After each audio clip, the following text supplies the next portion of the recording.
ഇങ്ങനെ ഈ വൃത്രാസുരൻ ഈ അഗ്നികുണ്ഡത്തിൽ നിന്ന് പുറപ്പെട്ട അദ്ദേഹത്തിന്റെ പുത്രനായിട്ട് ത്വഷ്ടാവിന്റെ മകനായിട്ട് ഇന്ദ്രനെ വധിക്കാനുള്ള പുത്രനാണെന്നുള്ള മട്ടിൽ പുറപ്പെട്ട സമയത്ത് ഈ വൃത്രന്റെ സമ്പ്രദായത്തിലേക്ക്, ഈ ആസുരീയമായ സമ്പ്രദായത്തിൽ പുറപ്പെട്ട വൃത്രനെ എന്ത് ചെയ്തു? അസുരന്മാരെല്ലാവരും കൂടി ഇവന്റെ കൂടെ ഇങ്ങോട്ട് കൂടി വൃത്രാസുരന്റെ കൂടെ ചേർന്നിട്ട് ദേവേന്ദ്രാദി ദേവന്മാരുടെ അടുത്തേക്ക് ചെന്നു. ഇപ്പൊ ദേവേന്ദ്രാദി ദേവന്മാരുടെ അടുത്തേക്ക് ചെന്നു. ദേവേന്ദ്രാദി ദേവന്മാരെ വല്ലാതെ വിഷമിച്ചു. വൃത്രാസുരനും അസുരന്മാരും ചേർന്നിട്ട് ഒന്നിച്ചു വന്ന സമയത്ത് ഇനിയിപ്പോ ഒരു നിവൃത്തിയില്ലല്ലോ എന്ന് കണ്ടു. ദേവേന്ദ്രൻ ചെന്ന് ഭഗവാനെ ചെന്ന് ആശ്രയിച്ചു. ഭഗവാനോട് പറഞ്ഞു, ഭഗവാനെ രക്ഷിക്കണേ, നിവൃത്തിയില്ലേ എന്നൊക്കെ പറഞ്ഞ് നിലവിളിച്ചു കരഞ്ഞു. അപ്പൊ ഭഗവാൻ പറഞ്ഞു, ദേവേന്ദ്രനോട് പറഞ്ഞു, ദേവേന്ദ്ര, എന്നെ ഇപ്പൊ എന്തായാലും രക്ഷിക്കാൻ എനിക്കിനി പറ്റില്ല. കാരണം എന്താ ചോദിച്ചാൽ, എന്റെ ആദ്യത്തെ ഗുരുവിനെ നീ നിന്ദിച്ചിട്ടാണ് കൊന്നത്, രണ്ടാമത്തെ ഗുരുവിനെ വെട്ടിയിട്ടും കൊന്നു. ഗുരു നിന്ദിച്ചു കൊല്ലുക എന്ന് പറഞ്ഞാൽ അർത്ഥം എന്താ? ഗുരുനാഥന്മാരെയൊക്കെ നിന്ദിച്ചാൽ തന്നെ കൊന്ന മാതിരിയാണ്. ആദ്യത്തെ ഗുരു ബൃഹസ്പതിയെ നിന്ദിക്കല്ലേ ചെയ്തത്, അതൊരു ഗുരുവധം തന്നെയാണ്. അങ്ങനെയുണ്ട്. ഗുരുക്കന്മാരെ കൊല്ലണം വിദ്യ എങ്ങനെയാ ചോദിച്ചാൽ അത് പറയും, മഹാഭാരതത്തിൽ പറയും, ഗുരുവിനെ നീയെന്നൊഴു മൊഴി ചൊന്നാൽ ഗുരുവധം ചെയ്ത ഫലം വരുമല്ലോ. ഗുരുനാഥനെ നീ എന്ന് പറഞ്ഞാൽ മതി. നീ എന്ന് പറയുക, അല്ലെങ്കിൽ പേര് പറയുക. ആ രണ്ടിലേതെങ്കിലും ഒന്ന് പറഞ്ഞാൽ എന്ത് വരും? കൊന്ന ഫലം എന്നാ പറയുക. അങ്ങനെ ഗുരുനാഥന്മാരെ എന്ത് പറയരുത്, നമ്മള് നീ എന്നും പറയാൻ പാടില്ല. അതുപോലെ പിന്നെ പേരും പറയാൻ പാടില്ല. രണ്ട് തരത്തിൽ പറഞ്ഞാലും അതെന്തായിട്ട് തീരും? ഈ കൊന്ന ഫലം. അല്ലെങ്കിൽ ഈ ഗുരുനാഥനായിട്ട് വന്ന ആദ്യത്തെ ഗുരുനാഥൻ ബൃഹസ്പതിയെ നിന്ദിക്കല്ലേ ചെയ്തത്, അപമാനിച്ചയച്ചു. അദ്ദേഹം അവിടുന്ന് മുഷിഞ്ഞു പോയി. ആ ദുരിതമാണ് ആദ്യം അനുഭവിച്ചത്. അതിന്റെ ഫലമായിട്ടുണ്ടായ ദുരിതം തീർന്നത് വിശ്വരൂപൻ എന്ന് പറഞ്ഞ ഗുരുനാഥന്റെ വിദ്യ കൊണ്ടാണ്. അപ്പൊ ആ വിശ്വരൂപനെയും എന്ത് ചെയ്തു? വെട്ടിയിട്ടും കൊന്നു. രണ്ടു തരത്തിലുണ്ടായി നാശം. അതുകൊണ്ട് നിന്നെ രക്ഷിക്കാൻ എനിക്ക് ഇനി പറ്റില്ല എന്ന് അങ്ങോട്ട് കൃത്യമായിട്ട് ഭഗവാൻ പറഞ്ഞപ്പം ദേവേന്ദ്രനാണെങ്കിൽ ഭഗവാനെ വിട്ടൊഴിഞ്ഞു പോയില്ല. ഭഗവാനോട് പറഞ്ഞു, അങ്ങ് രക്ഷിക്കണേ, വേറെ എന്തുണ്ട്, വഴിയില്ലേ എന്നൊക്കെ പറഞ്ഞ് വീണ്ടും തൊഴുതു. ഈ ഇന്ദ്രൻ വിട്ടൊഴിഞ്ഞു പോണില്ല എന്ന് കണ്ട സമയത്ത് ഭഗവാൻ ഇന്ദ്രനോട് പറഞ്ഞു, ഇന്ദ്രൻ ഇനിയിപ്പോ ഒരു വഴിയേ ഉള്ളൂ, പറയുക വെച്ചാൽ. എന്താ വഴി ചോദിച്ചാല് വലിയ ബുദ്ധിമുട്ടുള്ള വഴിയാണ്, നടക്കുമെന്ന് നിശ്ചയില്ല. എന്താ കാരണം? അവനവന്റെ കയ്യിൽ കിടക്കുന്ന സാധനമല്ല, അന്യന്റെ കയ്യിൽ കിടക്കുന്ന സാധന. അത് കിട്ടുമില്ലേ എന്ന് ഉറപ്പൊന്നുമില്ല. അതുകൊണ്ട് കിട്ടിച്ചാൽ നന്നായി. ചോദിച്ചു, എന്താ വേണ്ടത് ചോദിച്ചു. അതായത് ഭൂമിയില് ദധീചി എന്ന പേരായിട്ടൊരു മഹർഷി തപസ് ചെയ്യുന്നുണ്ട്. ആ ദധീചി മഹർഷിയുടെ അടുത്ത് ചെന്നിട്ട് അദ്ദേഹത്തിന്റെ അസ്ഥികള്, അസ്ഥി എന്ന് പറഞ്ഞാൽ മനസ്സിലാവുമോ? എല്ലുകളല്ലേ, ഈ എല്ലുകള് വാങ്ങിക്കൊണ്ടിരിക്കുക. അതുകൊണ്ട് ആ എല്ലുകളെ കൊണ്ട് വിശ്വകർമാവിന്റെ അടുത്ത് കൊണ്ടുപോയി കൊടുത്തിട്ട് വിശ്വകർമാവിനെ കൊണ്ട് ഒരു ആയുധം ഉണ്ടാക്കിക്കുക. ആ ആയുധം കൊണ്ട് എന്ത് ചെയ്യാം? വൃത്രനെ കൊല്ലാം. എന്ന് നടക്കുന്ന കാര്യം തോന്നണില്ലേ? അന്യന്റെ കയ്യിൽ കിടക്കുന്ന എല്ലും കോലൊക്കെ എടുത്തുകൊണ്ട് വരാന്നൊക്കെ പറഞ്ഞ എളുപ്പമുള്ള കാര്യമൊന്നുമില്ലേ? എന്നാൽ പറഞ്ഞു നോക്കി, ഇങ്ങനെയൊരു വിദ്യ ഉണ്ടോ, പറ്റിച്ചാൽ നോക്കിക്കോളിക്ക് ഇപ്പം അത്രയും പറയാൻ വയ്ക്കും, വേറെ വിദ്യയൊന്നും ഇല്ല എന്നും പറഞ്ഞു. കേട്ട പാതി കേൾക്കാത്ത പാതി അങ്ങോട്ട് പുറപ്പെട്ടു. അദ്ദേഹം പുറപ്പെട്ട് ചെന്ന് ചോദിച്ചു. നേരെ ദധീജിയുടെ അടുത്തേക്കാണ് ചെന്നത്. ആ ദധീജിയുടെ അടുത്തേക്ക് ചെന്ന സമയത്ത് ദധീജി എന്തേ ചെയ്തു എന്നാണെങ്കിൽ, ആ മഹർഷി അവിടെ തപസ് ചെയ്യണേ ഈ ഭൂമിയിൽ. ഇദ്ദേഹം ഈ തപസ് ചെയ്തുകൊണ്ടിരിക്കുന്ന സമയത്ത് അവിടുന്ന് മഹർഷിയുടെ അടുത്ത് ചെന്ന് നമസ്കരിച്ച് തൊഴുത് അദ്ദേഹത്തോട് ചോദിച്ചു, മഹർഷി ഈശ്വര, അങ്ങ് ഈ ഭൂമിയിൽ ഇങ്ങനെ ഞങ്ങളെ അനുഗ്രഹിക്കാനായിട്ടാണല്ലോ വന്നിരിക്കണത് എന്നൊക്കെ പറഞ്ഞപ്പോൾ ദധീജിക്ക് മനസ്സിലായില്ല. അദ്ദേഹം ഇങ്ങനെ തപസ് ചെയ്തിരിക്കില്ലേ, തപസ് ചെയ്തിരിക്കുമ്പോൾ ഇന്ദ്രന്റെ പുറപ്പാട്.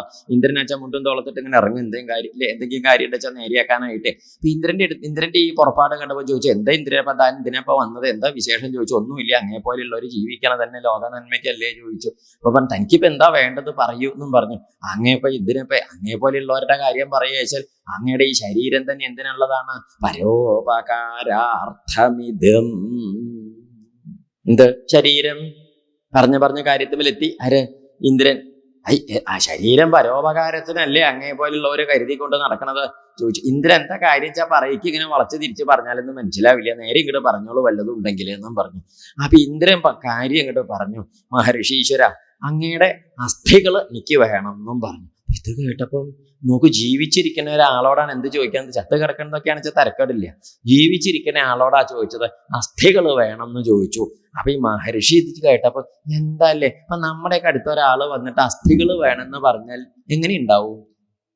ആ അസ്ഥികൾ ചോദിച്ചവന്റെ ദേഹത്ത് പിന്നെ അസ്ഥി ഉണ്ടാവുമോ? നമ്മൾ ഓരോന്നും ഊരിയെടുക്കില്ലേ? അതൊക്കെ ഒരു അന്തസ്സുള്ള വർത്തമാനമല്ലല്ലോ. ചോദിച്ചു, ഈ എന്താ ഇന്ദ്രതാൻ ഇങ്ങനെയൊക്കെ പറയുന്നത്? ഓരോ മനുഷ്യനും അല്ലെങ്കിൽ ഓരോ ജീവിക്കും അവനവന്റെ ഈ ശരീരം എന്ന് പറയുന്നത് അത്രയ്ക്ക് കേമല്ലേ? എന്നിട്ട് പിന്നെ അങ്ങനെ കേമായിട്ട് നമുക്ക് ഏറ്റവും പ്രിയപ്പെട്ടതാണ് നമ്മുടെ ശരീരം. അങ്ങനെയുള്ള ആ ശരീരത്തിൽ നിന്ന് അസ്ഥികളൊക്കെ ചോദിക്കുക എന്നൊക്കെ പറഞ്ഞാൽ എത്രയ്ക്കൊക്കെ കഷ്ടമായാലും, എത്രയ്ക്ക് അങ്ങോട്ട് കഷ്ടത്തിൽ വേണം, വയ്യാണ്ടേ ഇതപ്പം ഒക്കെ മതിയായി, നടക്കാൻ വയ്യ, ഇരിക്കാൻ വയ്യ, കിടക്കാൻ വയ്യ, എന്ത് തന്നെ ഒരു ദുരിതമായാലും നമ്മൾക്ക് എന്തിനോടുള്ള പ്രിയം പോവില്ല? ഇപ്പൊ പോവില്ലേ? അത് പോവും. നമ്മൾ പറയും ദശനിയുദശത വയസി ജീർണമെന്നാകിലും ദേഹികൾ കേറ്റം പ്രിയം ദേഹമോർക്ക. അങ്ങനെയില്ലേ? നമുക്കിനി എത്ര 10,000 കോടി വയസ്സ് പ്രായം ഉണ്ടെങ്കിലും ദേഹത്തിനോടുള്ള പ്രിയം പറയാൻ നമ്മൾ വലിയ വലിയ കാര്യങ്ങളൊക്കെ പറയും. എന്ത് പറയും? അങ്ങനെ പറയാറില്ലേ? ഓ, ഇതിന്റെ ഇടയെന്ന് എന്നെ അങ്ങോട്ട് എടുക്കണേ ഭഗവാനെ, ഇതിന്റെ ഇടയെന്ന് എന്നെ അങ്ങോട്ട് എടുക്കണേ ഭഗവാനെ, അങ്ങനെയൊക്കെ പറയുന്നത് കേട്ടില്ലേ? എന്റെ ഇടയെന്ന് ഇതിനെ എടുക്കണേ എന്ന് പറയുന്നവരുണ്ട്. ഇടയ്ക്കൊക്കെ സത്യം പറഞ്ഞു പോവില്ലേ? അപ്പൊ ഇതിന്റെ ഇടയെന്ന് എന്നെ അങ്ങോട്ട് എടുക്കണേ ഭഗവാനെ, ഇതിന്റെ ഇടയെന്ന് എന്നെ അങ്ങോട്ട് എടുക്കണേ ഭഗവാനെ എന്നൊക്കെ ഇങ്ങനെ നാഴികയ്ക്ക് 40 തവണ ആവർത്തിച്ച് പറയണോന്. ഗുരുവായൂരപ്പ ഇതിന്റെ ഇടയെന്ന് എന്നെ അങ്ങോട്ട് എടുക്കണേന്ന്. ഒരു ദിവസം ഗുരുവായൂരപ്പൻ വന്നു.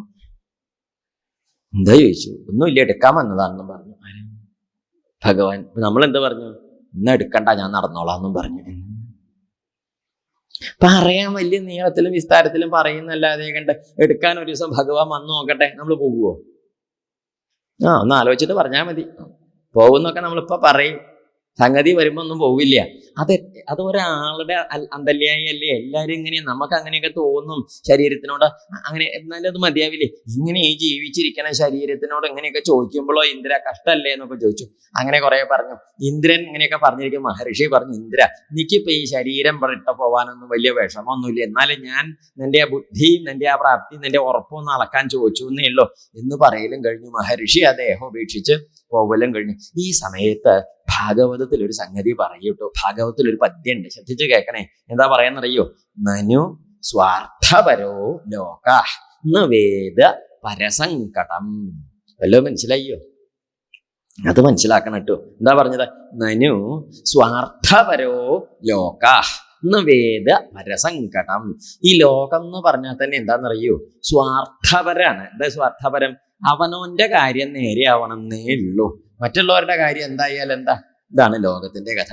ഇന്ദ്രന് ഇപ്പൊ എന്താ? അല്ലെങ്കിൽ പാവ മഹർഷി 10 ദിവസം കൂടി ജീവിച്ചോട്ടെ, തന്റെ കാര്യം നേരെ അല്ലെങ്കിൽ ആവണ്ട, അദ്ദേഹത്തിനും കുറച്ച് ദിവസം ജീവിക്കാലോ എന്ന് വിചാരിച്ചില്ല. അദ്ദേഹം ചത്തുപോയാലും തന്റെ കാര്യം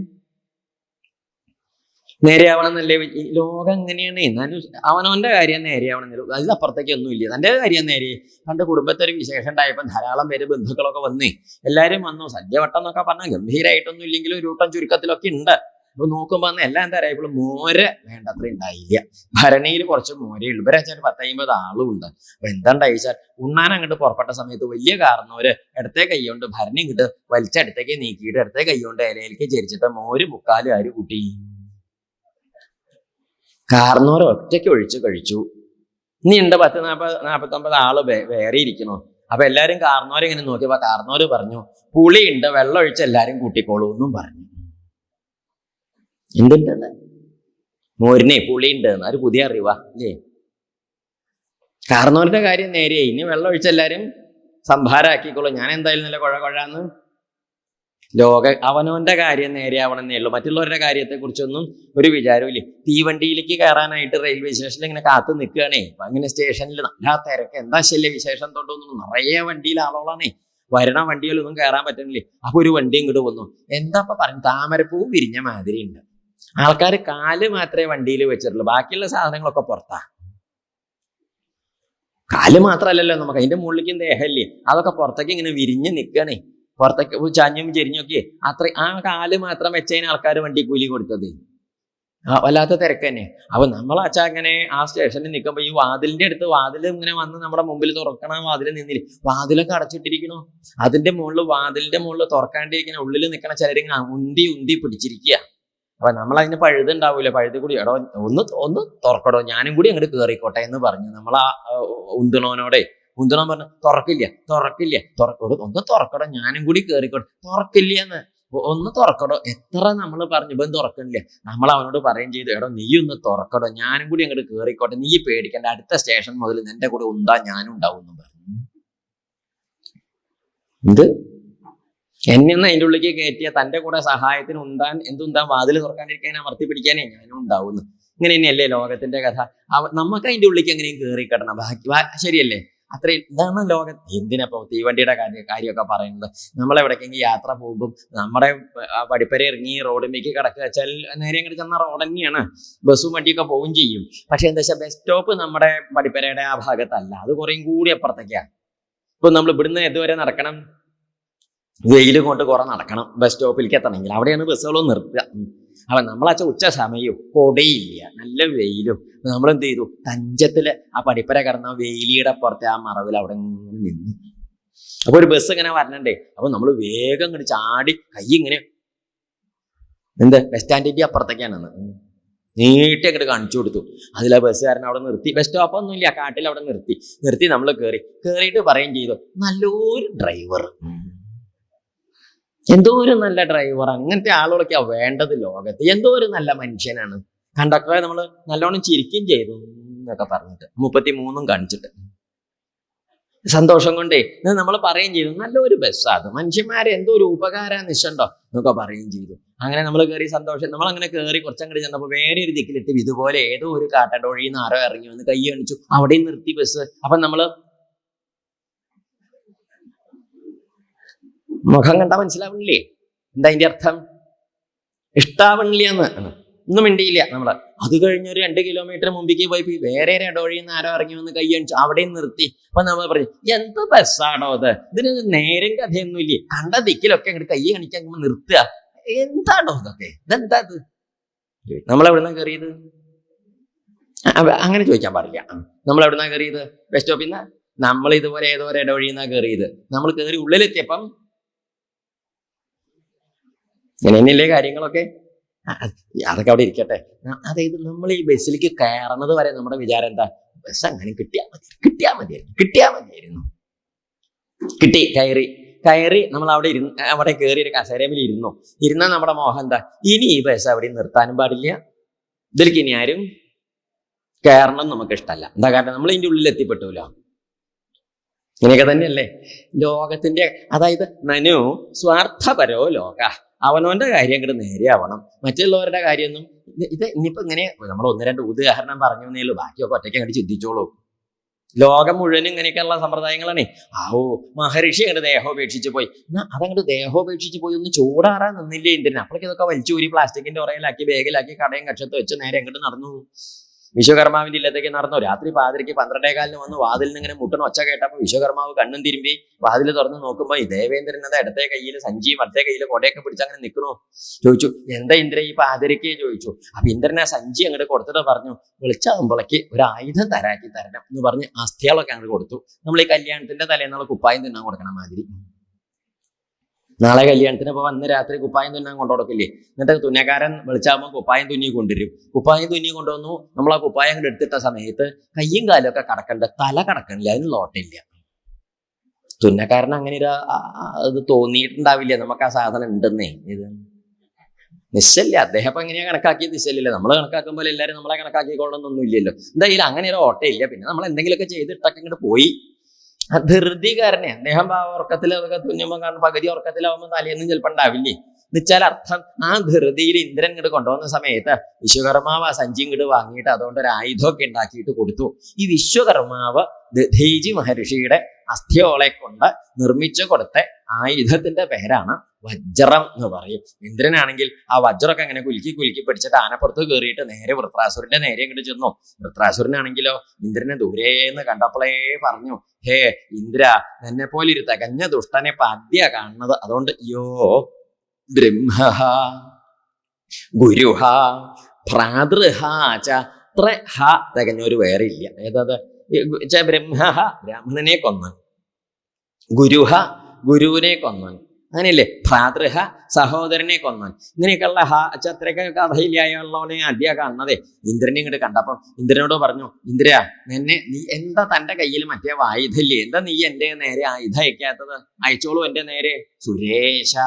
സുരേശൻ ചാര, സുരേശൻ ഇന്ദ്രൻ. സുരേശ കസ്മാം നഹിനോഷി വജ്രം പുരസ്ഥിതേ വൈരിണി മയ്യമോഘം മാ സംശയിഷ്ഠാനഗദേവ വജ്രം സ്യാം നിഷ്ഫലം കൃപണാർത്ഥേവയാജ്ഞ. അതുകൊണ്ടേ ആ ഇരിക്കണ വജ്രം വാള് പോലെയൊന്നുമില്ല, നിഷ്ഫലാവില്ല. എന്റെ നേരെ ഇങ്ങോട്ട് അയച്ചോളൂ. എനിക്ക് അങ്ങനത്തെ പരിഭ്രമൊന്നുമില്ല. എന്താ കാരണം, ഞാനെല്ലാം തീരുമാനിച്ചിട്ടാ പടക്കി പോകുന്നത്. എന്തുണ്ടായത്? എല്ലാം അഹം സമാധായ മനോയഥാഹ സംകർഷണത്തച്ചരണാരവിന്ദേ. ആ സംകർഷണമൂർത്തിയായിട്ടുള്ള ഭഗവാന്റെ പാദപത്മങ്ങളില് സർവസ്വം സമർപ്പിച്ചിട്ട് പോന്നോനാ ഞാൻ. അതോടെ എനിക്ക് പരിഭ്രമൊന്നുമില്ല, എൻ്റെ നേരെ ഇങ്ങോട്ട് വന്നോളൂ, എന്നെ ഇങ്ങോട്ട് കൊന്നോളൂ, ഞാനൊക്കെ കണക്കാക്കിയിട്ടാണ് വന്നത് എന്ന് ഇന്ദ്രനോട് പറഞ്ഞിട്ട് പിന്നീട് ഈ വൃത്രൻ ഭഗവാനോടാ പറഞ്ഞത്, ഭഗവാനെ അങ്ങോട്ട് എനിക്കൊരു ലേശം പറയാനുണ്ട്. എന്ത്? അഹം ഹരേ തവ പാദൈകമൂലദാസാനുദാസോ ഭവിതാസ്മി ഭൂയ മനസ്മരേത അസുപതേർഗുണാംസ്തേ ഗൃണീതവാക് കർമ്മ കരോതു കായ. ഭഗവാനെ അഹം ഹരേ തവ പാദൈകമൂല, ഭഗവാന്റെ തൃപ്പാദദാസന്റെ ദാസനാവാൻ അനുഗ്രഹിക്കണേ എന്ന് പറഞ്ഞു തൊഴുതു. എന്താവാൻ? ഭഗവാന്റെ ദാസനാവണേ എന്ന് പറഞ്ഞില്ല, ഭഗവാന്റെ തൃപ്പാദദാസന്റെ ദാസനാവണേ എന്ന് പറഞ്ഞിട്ടാ നമസ്കാരം. എന്താ അങ്ങനെ പറയാൻ കാരണം? ഭഗവാന്റെ ദാസനാവണേ എന്നല്ലേ പറയേണ്ടത്? അത് പറഞ്ഞില്ല, ഭഗവാന്റെ ദാസന്റെ ദാസനാവണേ എന്ന് പറഞ്ഞു. എന്താ ഈ വൃത്രാസുരൻ ഇങ്ങനെ പറയാൻ കാരണം എന്നറിയോ? അത് നമുക്ക് നാളെ രാവിലെ ഗജേന്ദ്രൻ പറയുമ്പോൾ കേൾക്കാം. അദ്ദേഹം പറയട്ടെ, അത് ഓരോരുത്തർ പറയണം, ഓരോന്ന് എന്നാലേ മനസ്സിലാവുള്ളൂ. എന്നൊക്കെ പറയാ ദാസന്റെ അല്ലേ, ത്വദ്ഭൃത്യ അല്ലെ, ത്വദ്ഭക്ത ഭൃത്യ പരിചാരക ഭൃത്യ ഭൃത്യ ഭൃത്യസ്യ ഭൃത്യ ഇതി മാം സ്മര ലോകനാഥ. എന്താ പറഞ്ഞത്? ത്വദ്ഭക്ത ഭൃത്യ പരിചാരക ഭൃത്യ ഭൃത്യ ഭൃത്യസ്യ ഭൃത്യ. കുറച്ച് ദൂരണ്ടത്. എന്താണ്? ഭഗവാന്റെ ഭക്തൻ, ഭക്തന്റെ പരിചാരകൻ, ആ പരിചാരകന്റെ ഭൃത്യൻ, ഭൃത്യന്റെ ഭൃത്യൻ, ആ ഭൃത്യന്റെ ഭൃത്യന്റെ ഭൃത്യന്റെ ഭൃത്യന്റെ ഭൃത്യൻ. അങ്ങനെയെങ്കിൽ എന്നെ കൂട്ടത്തെ കൂട്ടണേ ഇവിടുന്ന് എന്ന് പറഞ്ഞ് തൊഴുത ആ ഒരു വലിയ ഭക്തിയുടെ പാഠല്ലേ അതവിടെ പറഞ്ഞത്. എന്നിട്ട് പറയും ചെയ്തു, നോക്കൂ, മനസ്മരേത, എൻ്റെ മനസ്സ് എന്നും ഭഗവാന്റെ മഹിമകൾ സ്മരിക്കണം.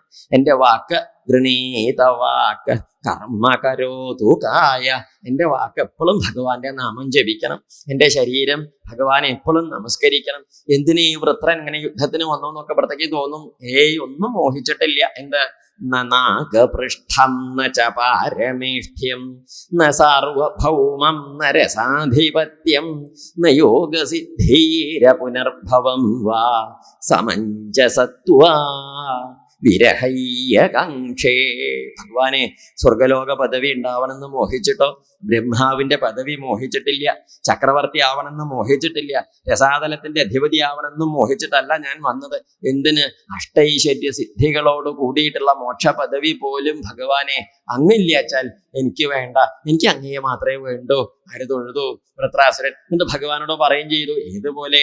അജാതപക്ഷ ഇവ മാതരം ഖഗാഃ സ്തന്യം യഥാ വത്സതരാക്ഷുധാർത്താഃ പ്രിയം പ്രിയേവ വ്യുഷിതം വിഷണ്മാ മനോരവിന്ദാക്ഷ ദിദൃക്ഷതേ ത്വാം. ഭഗവാനെ കാണാനായിട്ട് അജാതപക്ഷ ഇവ മാതരം ഖഗാഃ. അമ്മ പക്ഷി ഭക്ഷണം അന്വേഷിച്ച് പോയതായ അമ്മ പക്ഷി കൂട്ടിലേക്ക് എപ്പോഴാണോ വരിക എന്ന് കാത്തിരിക്കുന്ന പക്ഷിക്കുഞ്ഞുങ്ങളെ പോലെ, കുന്നിൻ്റെ മുകളിലേക്ക് പുല്ല് മേയാനായിട്ട് പോയ അമ്മ പശുക്കൾ എപ്പോഴാണോ വരിക എന്ന് കാത്തിരിക്കണേ പശുക്കിടാങ്ങളെ പോലെ, അന്യദേശത്തേക്ക് യാത്ര പോയതായ ഭർത്താവ് എപ്പോഴാണോ തിരിച്ചു വരിക എന്ന് കാത്തിരിക്കണ പതിവ്രതാമണിയായ ഭാര്യയെ പോലെ, ഹേ അരവിന്ദാക്ഷ, എൻ്റെ മനസ്സ് അങ്ങയുടെ ആ തൃപ്പാദം കാണാനായിട്ട് കാത്തിരിക്കുകയാണേ. അത് അങ്ങ് പ്രകാശിപ്പിച്ചു തരണേ. ഒരേ ഒരു പ്രാർത്ഥന അടിയനുള്ളൂ. സൗന്ദര്യം ഉണ്ടാവണം, സ്വത്ത് ഉണ്ടാവണം, സമ്പത്ത് ഉണ്ടാവണം, അധികാരം, പദവി, ഇതൊന്നും ഉണ്ടാവണം എന്ന് മോഹിച്ചിട്ടില്ല. എന്തേ മോഹമുള്ള ഒരേ ഒരു മോഹേ ഉള്ളൂ. അതെന്താ? മമ, എനിക്കിങ്ങനെ ഉണ്ടാവണം. മമ ഉത്തമ ശ്ലോകജനേഷു സഖ്യം സംസാരചക്രേ ഭ്രമതസ്വകർമ്മഭി ത്വന്മായയാ ആത്മാത്മജതാരഗേഹേഷു ആസക്ത ചിത്തസ്യ നാഥ ഭൂയാൽ. ഭഗവാനെ മമ ഉത്തമ ശ്ലോകജനേഷു സഖ്യം ഭൂയാൽ. ഉത്തമ ശ്ലോകനായ ഭഗവാന്റെ തൃപ്പാദ ഭക്തന്മാരായ സജ്ജനങ്ങളില്ലേ, അവരുടെ കൂടെ വേണം എനിക്ക് സംസർഗം ഉണ്ടാവുക. അല്ലാതെ കണ്ട ഞാൻ എൻ്റെ എന്നുള്ള മട്ടം മാതിരിയായിട്ട് കുടുംബാസക്തന്മാരായിട്ട്, ലോകാസക്തന്മാരായിട്ട്, വിഷയങ്ങളിൽ ആസക്തന്മാരായിട്ട് ആ ഭഗവന്മായയിൽ മുഴുകി മയങ്ങി മങ്ങി കണ്ണും ജഗടും കാണാതെ കണ്ട് നടക്കുന്നതായ ആ വിഷയാസക്തന്മാരോടൊരു നാഴിക നേരം എനിക്ക് എന്തുണ്ടാവരുത്, സംസർഗം ഉണ്ടാവരുതേ എന്ന് പറഞ്ഞു വൃത്രാസുരൻ ആരെ തൊഴുതു? ഭഗവാനെ തൊഴുതു നമസ്കരിച്ച്. ഈ വൃത്രാസുരന്റെ ഈ സ്തുതി ഇങ്ങോട്ട് കേട്ടപ്പോളേ, ഗംഭീര സ്തുതി. ഇന്ദ്രൻ അങ്ങോട്ട് അത്ഭുതയ്യേ. എന്താ കാരണം? എന്താല്ലേ ആ അസുരനാപൻ, എന്തൊരു ഭക്തി! ഇന്ദ്രൻ അടുത്തേക്ക് ചെന്നിട്ടെ നാണും മാനും നോക്കിയില്ലേ, ഒരൊറ്റ നമസ്കാരം. ആരെ? വൃത്രാസുരനെ. എന്തിന്? അജാതി ഭക്തിയല്ലേ കണ്ടത് എന്ന് പറയും ചെയ്തു. ഇന്ദ്രോ വൃത്രവച ശ്രുത്വ ഗതാളീകം അപൂജയൽ. ഇന്ദ്രൻ വൃത്രാസുരന്റെ വർത്തമാനം കേട്ടിട്ട് ഗതാളീകം ചെന്തർത്ഥം ഒരു മറവില്ലാതെ അങ്ങോട്ട് നമസ്കരിച്ചു, ചെന്നങ്ങോട്ട് നമസ്കരിച്ചു. എന്നിട്ട് എന്ത് ചെയ്തു? അങ്ങനെ നിൽക്കണോ എന്ന് പറയും ചെയ്തു. അഹോ ദാനവ സിദ്ധോസി. ദാനവ, അസുര, നീ എന്തൊരു യോഗ്യനാണ്. യസ്യതേ മതിരീദൃശി. നിനക്ക് ഇജ്ജാതിരി ബുദ്ധി ഉണ്ടായില്ലേ ഭഗവാനോട്? അസുരനായിട്ട് പോലും നിനക്ക് ഈ ജാതി ബുദ്ധി. ദേവനായിട്ട് പോലും എനിക്ക് എപ്പോഴാ ബുദ്ധി? എനിക്ക് ആവശ്യം ഉണ്ടാവുമ്പോഴൊക്കെ ഭക്തി ഉണ്ടാവും. ഇന്നുണ്ടാവുമ്പോ നമ്മുടെ നാട്ടിലത്തെ മാതിരിയാ. അങ്ങനെയാണ്, ആവശ്യം ഉണ്ടാവുമ്പോഴൊക്കെ ഭക്തി ഉണ്ടാവണവരുണ്ട്. ശരിയല്ലേ ഇത്? പണ്ടൊരു ചെറുപ്പക്കാരനോടെ നമ്മൾ ഏതോ ദൂരെ ഇരുതിക്കില് ഒരു പ്രഭാഷണത്തിന് പോയതാ. ദൂരെയൊക്കെ അമ്പലത്തിലെ പണ്ടെപ്പോഴൊന്നുമല്ല പോയപ്പം അവിടെ അങ്ങനെ ചെല്ലുമ്പോ ഇടവഴിയിൽ നിന്ന് ഒരു പരിചയക്കാരനെ കണ്ടു. നമുക്ക് അദ്ദേഹത്തെ പരിചയമൊന്നുമില്ല, അദ്ദേഹത്തിന് നമ്മളെ പരിചയമുണ്ട്. ആ തിരുമേനി എന്താ ഇവിടെ എന്നൊക്കെ ചോദിച്ചു. ഇവിടെ അമ്പലത്തിലെ പരിപാടിയാണേ. എന്താ പരിപാടി ചോദിച്ചു. ഇവന്റെ വടക്കേതാണ് അമ്പലം. എന്നിട്ട് നമ്മളെ 10-60 കിലോമീറ്റർ ദൂരെ നിന്ന് വന്നിട്ട് വേണം ഇവിടുത്തെ പരിപാടി ഇവനെ അറിയിക്കാനേ. അജാതി സ്വരൂപ അവൻ്റെത്. നമ്മൾ വഴിയൊക്കെ തെരഞ്ഞു പിടിച്ച് ഓട്ടോറിക്ഷയൊക്കെ കയറി തലകുത്തി മറിഞ്ഞിട്ടാണ് അങ്ങോട്ട് വരുന്നത്. ഇവന്റെ തെക്കേ മതിലും അമ്പലത്തിന്റെ വടക്കേ മതിലും ഒരു മതിലാ. ഈ കൂടുതലൊന്നും പറയണ്ടല്ലോ.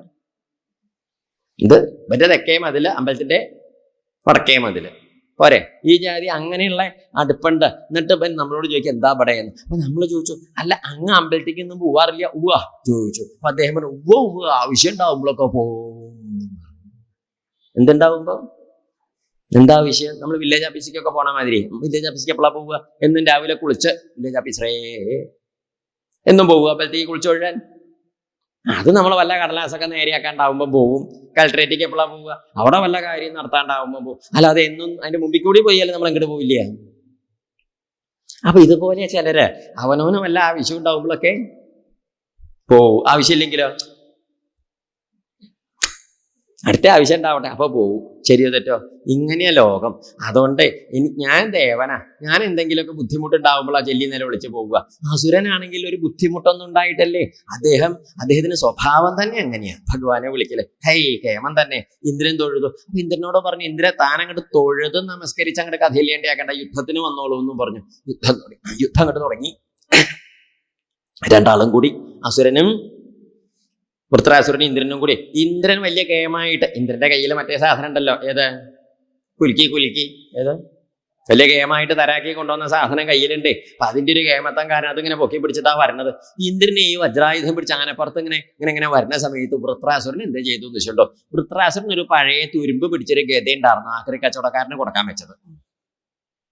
ഒരു പഴയ ഗത എടുക്കാറില്ല, തുരുമ്പ് പിടിച്ചതേ കളയാൻ വെച്ചതാ. മറ്റേ കച്ചവടക്കാരനെ തൂക്കി വയ്ക്കാൻ വെച്ചതാ ഇരുമ്പിന്റെ വിലയ്ക്ക്. അപ്പൊ അതെടുത്തിട്ട് ചുഴറ്റി ഒരേറെ അങ്ങോട്ട് കൊടുത്തു. ഇന്ദ്രൻ വലിയ കേമായിട്ട് കുലുക്കി കൊണ്ടുവന്ന വജ്രായുധം 5-10 കിലോമീറ്റർ അപ്പുറത്ത് പോയി വീണു. ദേവേന്ദ്രൻ ഇപ്പൊ കയ്യും തൂക്കി നിൽക്കുക. അങ്ങനെ എന്ത് പട്ടാളത്തിൽ ചേരാൻ കുട്ടികൾ നിൽക്കണ മാതിരി അന്തല്ലേടെ നിൽക്കുകയാണേ. അപ്പൊ ഇന്ദ്രൻ ഇങ്ങനെ നിൽക്കണത് എന്താടോ പോയി എടുത്തോണ്ടല്ലോ ഇന്ന് കയ്യും തൂക്കിയിട്ട് നിൽക്കണത് എന്നാണ് അല്ലാണ്ടേ. ഇന്ദ്രൻ കഷ്ടപ്പെട്ട് പോയി വജ്രമൊക്കെ പെറുക്കി എടുത്ത് കൊണ്ടുവന്ന് ആനപ്പുറത്ത് കയറി പിന്നെയും എവിടേക്ക് ചെന്നു? വൃത്രന്റെ മുമ്പിലേക്ക്. വൃത്രൻ എന്താ ചെയ്തു വെച്ചാല് വേറെ ഒരു ആയുധം ഉണ്ടായിരുന്നു, മുദ്ഗരം എന്ന് പറയും. മുദ്ഗരം എന്നൊക്കെ പറഞ്ഞാൽ മനസ്സിലാവും, വലിയ പോവാ. അതായത് ഗതയുടെ മുകളിൽ ഇങ്ങനെ മുള്ള പിടിപ്പിച്ച എങ്ങനെ ഉണ്ടാവും? ഗത കണ്ടിട്ടില്ലേ? ഉണ്ടത്തല ഒരു തല ഇങ്ങനെ ഉണ്ടയിട്ട് അതിന്റെ മുകളിലൊക്കെ മുള്ള പിടിപ്പിക്കുക. അപ്പൊ അതിന് മുദ്ഗരം എന്നാ. ഇജ്ജതിരി മുദ്ഗരം എടുത്ത് ചുറ്റി തിരിച്ചൊരു ഏറെ അങ്ങോട്ട് കൊടുത്തു. അത് ആനയുടെ മസ്തകത്തിൽ അങ്ങോട്ട് കൊണ്ടു. ആന ചത്തുപോയി എന്ന് പറഞ്ഞ ബഹുമാനക്കുറവാവും. ചെരിഞ്ഞു. ബഹുമാനിക്കണല്ലോ നമ്മള്. ഐരാവതം ചെരിഞ്ഞു എന്നൊക്കെ പറഞ്ഞാൽ മനസ്സിലാവില്ലേ? ആ ചത്തുപോയി തന്നെ. അങ്ങനെ ആന ചത്താൽ നമ്മൾ ചത്തു പറയില്ലേ, ചെരിഞ്ഞു എന്നാ പറയുക. നമ്മളൊക്കെ ആണെങ്കിലോ, നമ്മളൊക്കെ ചെരിയൊന്നുമില്ല എന്ന് പറഞ്ഞിട്ട് തന്നെ ചാവുക അല്ലേ? അങ്ങനെയൊക്കെ ഉണ്ട്. അപ്പൊ ഇതെന്താണ്ടായിച്ചാൽ ആന ചത്തുപോയി. അപ്പോഴേക്ക് ദേവേന്ദ്രൻ ആനപ്പുറത്തുനിന്ന് ഇങ്ങോട്ട് ചാടി ഇറങ്ങിയിട്ട് പാൻറിന്റെ കീശയെന്ന് ആ ഫസ്റ്റ് എയ്ഡ് ബോക്സ് ഇങ്ങോട്ട് എടുത്തു. അതിൽ 100 മില്ലി ബോട്ടിൽ ഉണ്ടായിരുന്നു, ദേവാമൃത ബോട്ടിൽ. അതങ്ങോട്ട് എടുത്തിട്ട് അതിന് ലേശം കുലുക്കിയിട്ട് ആ കയ്യിലേക്ക് ഇങ്ങോട്ട് വീഴ്ത്തിയിട്ട് ഇങ്ങനെ ഇങ്ങോട്ട് തിരുമ്പിയിട്ട് ആനയുടെ മസ്തകത്തിൽ ഇങ്ങോട്ട് പെരട്ടി. ആ ദേവാമൃതം തൊട്ട കൈ കൊണ്ട് ആനയുടെ മസ്തകം തൊട്ടപ്പോഴേക്ക് ആന ഇങ്ങോട്ട് കണ്ണൊക്കെ തിരുമ്പിയിട്ട് ഇത്ര വേഗം നേരം വിളിച്ചയ്യോ. അങ്ങനെ ഉറക്കം ഉണർന്ന മാതിരി ആരെ എണീട്ടു? ഐരാവതം. ഈ ഐരാവതത്തിന്റെ പുറത്ത് കയറിയിട്ട് ഇന്ദ്രൻ നേരെ വൃത്രാസുരന്റെ നേരെ അങ്ങോട്ട് ചെന്നു. വൃത്രാസുരന്റെ അടുത്തേക്ക് അങ്ങോട്ട് ചെന്നപ്പോൾ വൃത്രാസുരന് കുറെ കൈയുണ്ട്, 1000 ചില്ലാനം കൈയുണ്ട്. ആ വജ്രം കൊണ്ട് കയ്യോൾ ഓരോന്നോരോന്ന് അങ്ങോട്ട് വെട്ടി. ആരുടെ കയ്യെ? ഈ വൃത്രാസുരന്റെ കയ്യോളൊക്കെ വെട്ടി വെട്ടി ഈ വൃത്രാസുരനാണെങ്കിൽ വായ ഇങ്ങനെ ഗംഭീര വക്രേണ, വലിയ പർവ്വത ഗുഹ പോലത്തെ വായവൻ്റെത്. ഇപ്പൊ വായ ഇങ്ങനെ തുറന്നു പിടിച്ച് നിൽക്കല്ലേ. ഈ ഇന്ദ്രനാണെങ്കിൽ വെട്ടി വെട്ടി വെട്ടി ഇങ്ങനെ മാവിന്റെ കൊമ്പൊക്കെ വെട്ടി കളയുന്ന മാതിരി ഇവന്റെ കൈ വെട്ടി വെട്ടി അടുത്തേക്ക് ചെന്നപ്പം വൃത്രാസുരൻ ദേവേന്ദ്രന്റെ ആനയോട് കൂട്ടിയിട്ട് അങ്ങോട്ട് വിഴുങ്ങി. പാരസെറ്റമോള് വിഴുങ്ങും പോലെ വെള്ളം കൂട്ടാണ്ട മുഴുങ്ങി. ഇന്ദ്രനും ആനയും കൂടി ഇപ്പൊ എവിടെ എത്തിപ്പെട്ടു? വൃത്രാസുരന്റെ വയറിന്റെ ഉള്ളില്. വല്ലാതെ ഇരുട്ട്, ടോർച്ചും ഇല്ലല്ലോ കയ്യില്, വല്ലാതെ ഇരുട്ട്. ഇന്ദ്രൻ ആ വയറിന്റെ ഉള്ളിൽ കിടന്ന് തന്റെ വജ്രം കൊണ്ട് വയറ് മുറിച്ച കലശല് കൂട്ടി നല്ലോണം എത്രയോ കാലം മുറിച്ച് കുറെ കാലം കഴിഞ്ഞപ്പം സിസേറിയൻ കഴിഞ്ഞ് പുറത്തേക്ക് വന്നപ്പോ എന്തുണ്ടായത്? ആനയും ഇന്ദ്രനും കൂടി പുറത്തേക്ക് വന്ന് ഇന്ദ്രൻ ഇങ്ങനെ നിൽക്കുന്ന സമയത്ത് മഹർഷിമാര് പറഞ്ഞു, കൊന്നോളൂ. ആരെ കൊന്നോളൂന്ന്? വൃത്രാസുരനെ കൊന്നോളൂ പറഞ്ഞു. പക്ഷെ ഇന്ദ്രൻ കൊന്നില്ല. എന്താ കാരണം? ഈ കൊന്നോളൂ എന്ന് പറയാനൊക്കെ ആളുണ്ടാവും. കൊന്നു കഴിഞ്ഞാൽ പണ്ടം കെട്ടിപ്പോവാൻ ഏത് പണ്ടം? നമ്മൾ കെട്ടണ്ട, അതിന് ജീപ്പിൽ ആള് വരും, നമ്മൾ കൈ കാണിച്ചു കൊടുത്താൽ മതി. ഇത് കെട്ടിക്കഴിഞ്ഞാൽ നമുക്ക് അവരുടെ പിന്നാക്കം ഇങ്ങനെ പോവാം. മുട്ടിയമ്മേ, എച്ചിട്ടമ്മേ, കല്ലിനമ്മേ. അയലോക്കാരനൊക്കെ യാത്ര പറയാൻ കൈ വേറെ കിട്ടില്ല, രണ്ടും കൂടി കൂട്ടിയിട്ടാ പണ്ടം കിട്ടുക. ശരിയല്ലേ ഇത്? അതായത് പ്രേരിപ്പിക്കാൻ ആളുണ്ടാവും, പിന്നീട് ഉത്തരവാദിത്തം ഏൽക്കാൻ ആരും ഉണ്ടാവില്ല. പണ്ടേ അറിയാം, ഇന്ദ്രൻ അറിയാം, പണ്ട് വിശ്വരൂപന്റെ വധം കഴിഞ്ഞപ്പോ എന്താ ഉണ്ടായത്? വിശ്വരൂപനെ കൊന്നപ്പോ ബ്രഹ്മഹത്യ വന്ന് പിടിച്ചില്ലേ? ഈ ബ്രഹ്മഹത്യ വന്ന് പിടിച്ചപ്പോ അതിന് രക്ഷപ്പെട്ടത് എങ്ങനെയാ? 4 കൂട്ടര് വന്ന് ഭാഗിച്ചു കൊണ്ടുപോയതുകൊണ്ടല്ലേ രക്ഷപ്പെട്ടത്. എപ്പോഴും ഇപ്പം ഭാഗിക്കാനൊന്നും ആള് വന്നോളണമെന്നില്ല. എപ്പോഴും ഉണ്ടാവുമോ? ഉണ്ടാവില്ല. ചിലപ്പം ഇവനെ കൊന്നാലും വൃത്രാസുരനെ കൊന്നാലും ബ്രഹ്മഹത്യ ഉണ്ടാവും. എന്താ കാരണം? ത്വഷ്ടാവിന്റെ മകനാണ്. ത്വഷ്ടാവിന്റെ മകനെ കൊന്നപ്പോഴാണ് മുമ്പ് ബ്രഹ്മഹത്യ ഉണ്ടായത്. കൊന്നില്ല, പേടിച്ചിട്ട് കൊന്നില്ല. അപ്പൊ മഹർഷിമാര് പറഞ്ഞു, സാരല്ല, കൊന്നോളൂ, ഞങ്ങൾ എന്ത് ചെയ്യും? അങ്ങയെ അശ്വമേധം കഴിപ്പിച്ച് ശുദ്ധാക്കിച്ചോളാം, കൊന്നോളൂ. ഇങ്ങനെ മഹർഷിമാരെ നിർബന്ധിക്കുക കാരണത്താൽ ഇന്ദ്രൻ വളരെ ബുദ്ധിമുട്ടിയിട്ട് ആരെ വധിച്ചു? വൃത്രാസുരനെ വധിച്ചു. ഈ വൃത്രനെ വധിച്ചപ്പോ എന്താണ്ടായെന്നറിയോ? ബ്രഹ്മഹത്യാ പാപം. ഒരു രാക്ഷസിയുടെ മാതിരി മുടിയും അഴിച്ചിട്ട് ചമന്ന ആ വസ്ത്രങ്ങളൊക്കെ ധരിച്ചിട്ട് ആരുടെ പിന്നാക്കം ഓടി തുടങ്ങി? ഈ ഇന്ദ്രന്റെ പിമ്പില്. ഇന്ദ്രൻ ഓടി പല ദിക്കിലും ഓടി. രക്ഷപ്പെടാൻ വല്ല വഴിയുണ്ടോന്ന് നോക്കി, ഒരു ദിക്കിലും രക്ഷ കിട്ടാതെ പിമ്പിലായിരുന്ന നിഴല് പോലെ. നിഴല് നമ്മുടെ പിമ്പിലുണ്ടാവില്ലേ? നമ്മുടെ നിഴല് എന്ന് പറഞ്ഞ മാതിരി നിഴല് പോലെ പിന്തുടരുന്നു ഈ ബ്രഹ്മഹത്യാഭാവേ. ഈ ബ്രഹ്മഹത്യാഭാവം തന്നെ വിടാതെ പിന്തുടരുമെന്ന് കണ്ടപ്പോ രക്ഷയ്ക്കൊരു നിവൃത്തിയും കാണാതെ ഇന്ദ്രൻ പേടിച്ചു വരച്ചിട്ട് ഓടിപ്പാഞ്ഞു പോയിട്ട് ഹിമാലയത്തിൽ ചെന്ന് മാനസ സരസിലെത്തി. മാനസ സരസിൽ ഒരു താമരത്തണ്ടിന്റെ ഉള്ളിൽ പുഴുവിന്റെ ജാതി സമ്പ്രദായത്തിൽ കയറി കൂടി. നോക്ക്, ദേവരാജാവാണ്. അപ്പം എന്തായത്? പുഴു ചന്തർത്ഥം അത്രയ്ക്ക് നിസ്സാരനായിപ്പോയി. പുഴു എന്നൊക്കെ പറഞ്ഞ നിസ്സാരം എന്നല്ലേ നമ്മുടെ നാട്ടിൽ അർത്ഥം? പുഴു, കീടം എന്നൊക്കെ പറയില്ലേ? അങ്ങനെയായിട്ട് തീർന്നു. അപ്പോഴേക്കിപ്പോ അവിടെ എന്താണ്ടായേ ചോദിച്ചാലേ, ഈ ദേവലോകത്തുനിന്ന് ഇന്ദ്രൻ പോയില്ലേ? ഈ തവണ ഇന്ദ്രന്റെ ബ്രഹ്മഹത്യാപാപം വാങ്ങാൻ ആരും വന്നില്ല. കഴിഞ്ഞ തവണ 4 ആള് വന്ന് ഭാഗിച്ചു കൊണ്ടുപോയി. ഇത്തവണ ഈ 4 ആളൊന്നും അവിടെ ഇല്ലേ, നാട്ടിലില്ലേ, എന്ന് ലീവ് കിട്ടിയില്ലേ ഇവർക്കൊന്നും? എന്താ കാരണം? ഇത്തവണ ആരും വന്നില്ല ബ്രഹ്മഹത്യ വാങ്ങാൻ. ശ്രദ്ധിച്ച് കേൾക്കണം കേട്ടോ. എന്താ വരാഞ്ഞതെന്നറിയോ? കഴിഞ്ഞ തവണ ഇന്ദ്രൻ കസേരയമ്പിൽ അധികാരത്തോടു കൂടി ഇരിക്കണ കാലത്താണ് ബ്രഹ്മഹത്യ വാങ്ങാൻ 4 കൂട്ടര് വന്നതും ഭാഗിച്ചു വാങ്ങിയതും. ഇപ്പോ ഇന്ദ്രൻ എന്തില്ലാത്തവനാണ്? അധികാരം ഇല്ലാത്ത ഇന്ദ്രനാണ്. ഇന്ദ്രന് അധികാരം ഇല്ലായ കാരണം ഒരാളും ബ്രഹ്മഹത്യ വാങ്ങാൻ വന്നില്ല. ഒരു കാര്യം മനസ്സിലായില്ലേ? എന്തെങ്കിലുമൊക്കെ ഉള്ള കാലത്ത് ആരെങ്കിലുമൊക്കെ ഉണ്ടാവും കൂടെ. ഒന്നുമില്ലാത്ത കാലത്ത് ആരും ഉണ്ടാവില്ല. ശരിയല്ലേ ഇത്? അത് പണ്ടാരോ പറഞ്ഞു, ഗോവിന്ദുകുട്ടിയെ, നിനക്ക് എന്തെങ്കിലുമൊക്കെ വരണത് വരെ ഞാൻ ഉണ്ടാവും നിന്റെ കൂടെ എന്നും പറഞ്ഞു. അപ്പൊ എന്തെങ്കിലുമൊക്കെ വന്നാ പിന്നെ വന്നതുണ്ടാവൂലോ എന്നും പറഞ്ഞു. ശരി തന്നെയാണ്. വല്ല ദുരിതവും വന്നാൽ നമ്മുടെ കൂടെ ആരും ഉണ്ടാവില്ല, നമ്മളും ഉണ്ടാവും, വന്ന ദുരിതവും ഉണ്ടാവും. വല്ലവരും ഉണ്ടാവുമോ? സമ്പത്തൊക്കെ ഉള്ള കാലത്ത് പണം ഉണ്ടോ? ആളുണ്ടാവും. അധികാരം ഉണ്ടോ? ആളേ ഉണ്ടാവുള്ളൂ. പേരുണ്ടോ? ആളുണ്ടാവും. ഇതൊക്കെ ഉണ്ടെങ്കിൽ ആളുണ്ടോ? ഇതൊന്നും ഇല്ലെങ്കിൽ ആരും ഉണ്ടാവില്ല. അങ്ങനെയല്ലോ പണ്ട് പറയാറില്ലേ, അധികാരിയുടെ അമ്മ കെട്ട് ചാടിയ കാര്യം കേട്ടിട്ടില്ലേ? അതിവിടെ ഇങ്ങോട്ട് വന്നിട്ട് അധികാരിയെ പറഞ്ഞാൽ മനസ്സിലാവില്ല. പണ്ട് മലബാറിലൊക്കെ അംശം അധികാരി എന്ന് പറയും. ഇവിടേക്ക് പറഞ്ഞാൽ മനസ്സിലാവില്ല. കേട്ടിട്ടുണ്ടോ അങ്ങനെ അംശം അധികാരി? ഇപ്പോഴത്തെ വില്ലേജ് ഓഫീസറുടെ അല്ല അധികാരി പറഞ്ഞാൽ ദേശത്തിന്റെ ഒരു പരമാധികാരിയാണ്. അങ്ങനെ ഉണ്ടാവും. അതായത് പണ്ട് ബ്രിട്ടീഷുകാര് അവരുടെ അധികാരം നടത്താനായിട്ട് ചുമതലപ്പെടുത്തിയിട്ടുള്ള ആ നാട്ടിലെ വലിയ പ്രഭു കുടുംബത്തിലെ ആളെയാണ് എന്ത് പറയുക?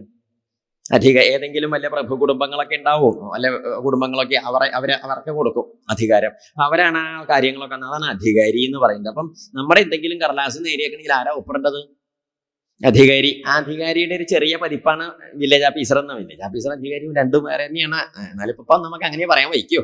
അതാണ്. അപ്പൊ ഈ അധികാരി വലിയ ആളാണ്. അദ്ദേഹം വിചാരിച്ച പല കാര്യം നടക്കും. അങ്ങനെ ഒരു എന്ത് കേട്ടു, അധികാരിയുടെ അമ്മ കിണറ്റിൽ വീണു എന്ന് കേട്ടു. അപ്പൊ നമ്മളെല്ലാവരും ഓടി പോവുക അവിടേക്ക്, അധികാരിയുടെ കുടുംബത്തേക്ക്. അപ്പൊ ഇടവഴിയില് അധികാരിയുടെ വീട്ടിലേക്ക് കയറുന്ന ഇടവഴിയിൽ എത്തിയപ്പോഴാണ് ആരോ പറഞ്ഞു, അധികാരിയുടെ അമ്മയല്ല കിണറ്റിൽ വീണത്, അധികാരിയാ വീണത് എന്ന് കേട്ടു. നമ്മൾ ഇങ്ങോട്ട് പോകുന്നു തിരിച്ച്. എന്താന്നോ, എന്തിന്? അധികാരിയുടെ അമ്മയാണ് കിണറ്റിൽ വീണേച്ചാൽ നമ്മൾ അവിടെ ചെന്ന് എന്തെങ്കിലുമൊക്കെ ഉത്സാഹിച്ച് ആര് കാണും? അധികാരി കാണും. ഇത് ഇയാൾ തന്നെ വീണ് വെള്ളം കുടിച്ച് കണ്ണും തുറിച്ച് കിടക്കുമ്പോൾ നമ്മൾ അവിടെ ചെന്ന് എന്ത് ചെയ്തിട്ട് എന്താ കാര്യം? ആര് കാണാനാണ്? ഇതിന്റെ ഭാര്യ കണ്ടിട്ട് വല്ല കാര്യമുണ്ടോ? നമ്മൾക്കൊരു കാര്യം നേരിയാലും വെറുതെ മുണ്ട് നനയ്ക്കാൻ എന്തിനാ അങ്ങോട്ട് വീണ്? നമ്മൾ പോയില്ല. ശരിയല്ലേ ഇത്? അതാണ് അധികാരം ഉണ്ടെങ്കിൽ ആളും. അത് ഇതിൽ മാത്രമല്ല, എല്ലാവരും. പണ്ട് നമ്മുടെ നാട്ടിലൊരു രാഷ്ട്രീയക്കാരൻ നേതാവ് ഉണ്ടായിരുന്നു. ആ നേതാവിന്റെ കൂടെ എപ്പോഴും ഒരു 10-15 ആളുണ്ടാവും. നേതാവേ നേതാവേ. അദ്ദേഹം ഇങ്ങനെ കുളിമുറിയിൽ നിന്ന് ഇറങ്ങിയാലും നേതാവേ നേതാവേ, തീവണ്ടിയിൽ നിന്ന് ഇറങ്ങിയാലും ഈ നാമജപം ഇല്ലെങ്കിൽ ഇദ്ദേഹത്തിന് ഒരു കാര്യം നടക്കില്ല. അങ്ങനെ നേതാവിനെ കൊണ്ടാടി നടക്കണ നേതാവാ. ഒരു ദിവസം നേതാവ് ഇങ്ങനെ പടിപ്പര കിടന്നിങ്ങോട്ട് കയറി വരുമ്പോൾ നേതാവ് ബോധം കെട്ടങ്ങോട്ട് വീണു. ബോധം കെട്ട് വീണു എന്ന് പറയുമ്പോൾ ബോധം ലേശേ ഉള്ളത് കെട്ടു. ആര് വീണു? നേതാവ് വീണു. വീണ കിടക്കണതിക്ക് ഇങ്ങനെ വേർത്തിട്ടെ വെള്ളം ഇങ്ങനെ ദേഹത്തുനിന്ന് കുടുകൂടാന്ന് ഒഴുകണു. അപ്പോഴേക്ക് അനുയായികളെല്ലാരും കൂടി നേതാവിനെ മുറ്റത്തുനിന്ന് എടുത്ത് പടിപ്പരയുടെ തിണ്ണമേക്ക് അങ്ങോട്ട് കടത്തി. നോക്കിയപ്പം വെള്ളമൊന്നും തളിച്ചിട്ട് ബോധം തെളിയണില്ല. അവർക്ക് പരിഭ്രമായി. ഇദ്ദേഹം എന്തൊക്കെ പതച്ച് കിടക്കുകയാണ്. അപ്പൊ ഇതിങ്ങോട്ട് കണ്ടപ്പോ നേതാവിന്റെ ഭാര്യ മാളികയെന്ന് ഇറങ്ങി വന്നിട്ട് കരഞ്ഞ് നിലവിളിച്ചുകൊണ്ട് പറഞ്ഞു, മൂന്നാമത്തെയാണ് എന്നും പറഞ്ഞു. എന്ത്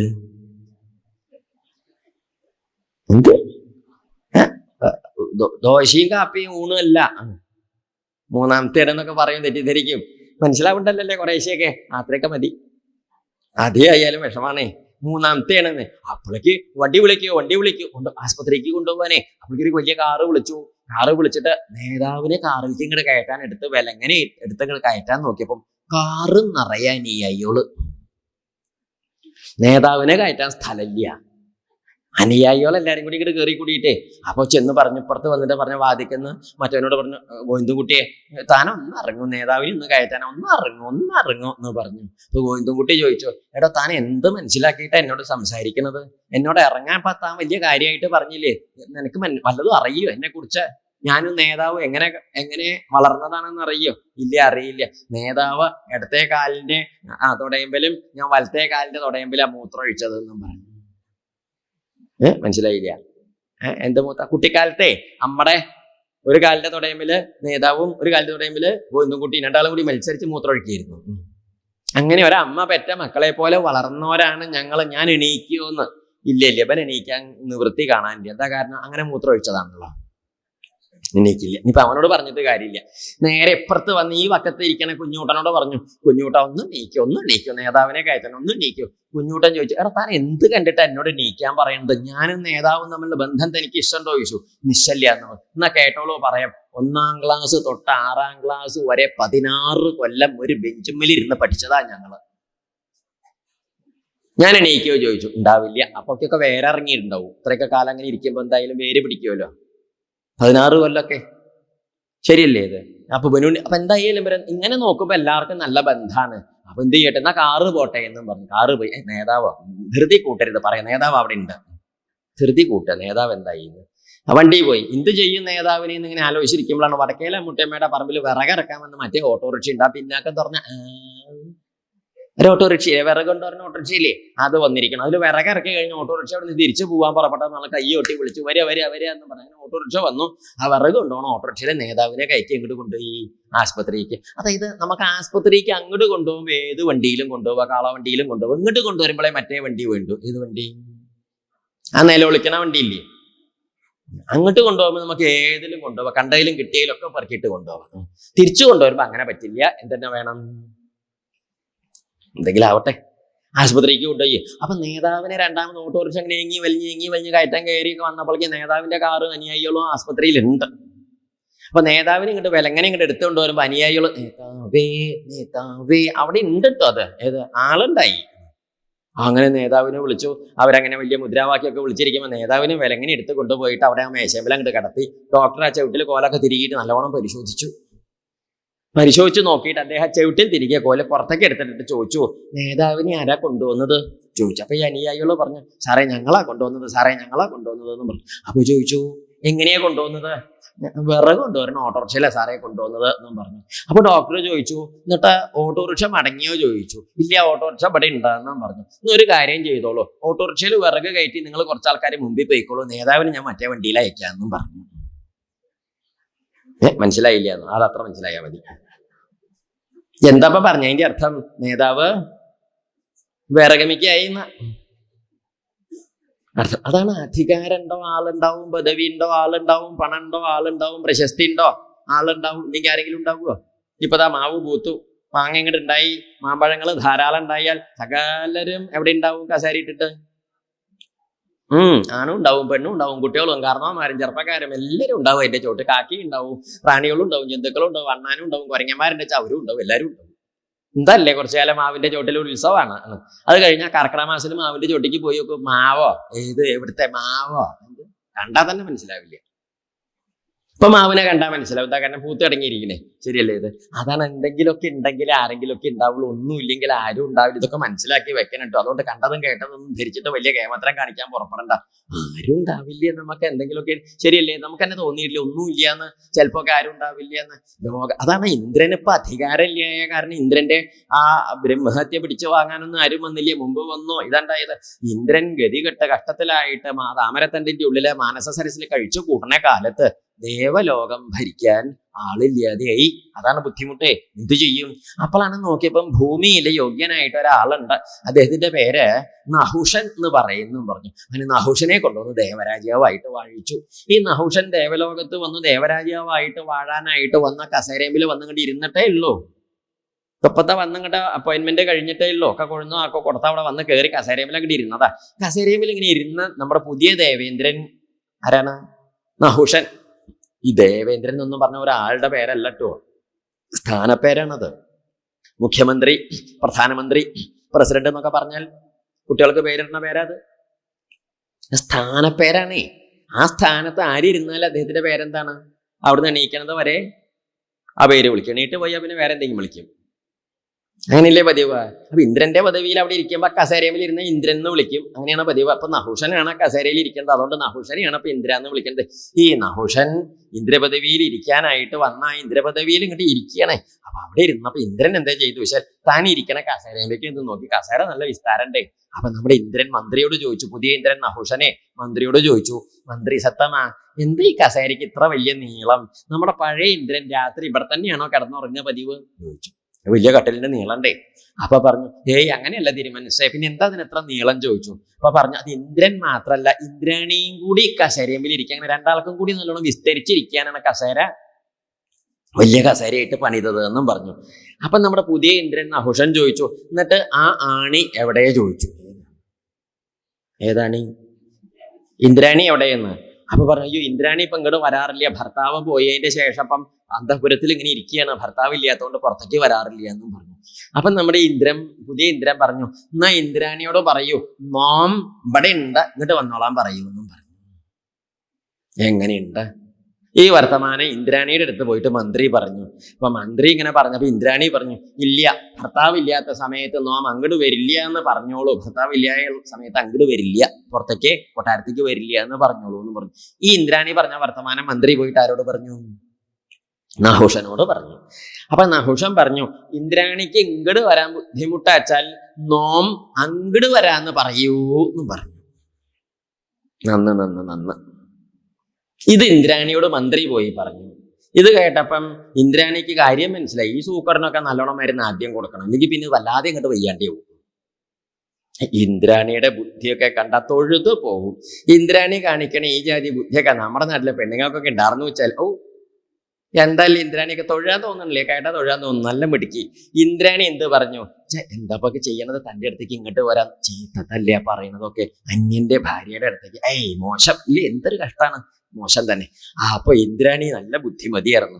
ഇന്ദ്രാണി പറഞ്ഞു, ശരി ഇങ്ങോട്ട് വന്നോട്ടെ, വിഷമൊന്നുമില്ല, പക്ഷെ എന്തരുത്, നല്ലോണം അണിഞ്ഞൊരുങ്ങി കേമനായിട്ട് വരണം, അടുത്ത വീട്ടിലെ പെണ്ണുങ്ങളൊക്കെ നോക്കി നിൽക്കും, മാത്രല്ല പിന്നെ 4ാം ക്ലാസ്സുകാര് ഏറ്റണ പല്ലക്കിൽ വരരുത്, നല്ല മഹർഷിമാരെ ഏറ്റിക്കൊണ്ടുവരുന്ന പല്ലക്കിൽ വരണം എന്നും പറഞ്ഞു. അപ്പം ആയിക്കോട്ടെ എന്നും പറഞ്ഞു. ഇത് പോയി മന്ത്രി ആരോട് പറഞ്ഞു? നഹുഷനോട് പറഞ്ഞു. നീ പറഞ്ഞ വർത്തമാനത്തിന്റെ അർത്ഥമൊന്നും നമ്മുടെ ഇന്ദ്രൻ പൊട്ടന് മനസ്സിലാവില്ല. എന്താ കാരണം എന്നറിയോ? ഈ കാമകാലുഷ്യം അകത്തേക്ക് കയറിയാലേ പിന്നെ ഒന്നും മനസ്സിലാവില്ല. പറഞ്ഞതൊക്കെ മനസ്സിലാവുണ്ടാവോ? ഈ കാമപാരവശ്യം വന്ന് കയറിയാലേ പിന്നെ ഒന്നും കണ്ടൊരു മായയോ അങ്ങനെ കണ്ടിട്ടില്ലേ ഓരോന്ന് കാമപാരവശ്യം കൊണ്ട് ചത്തുപോണത്?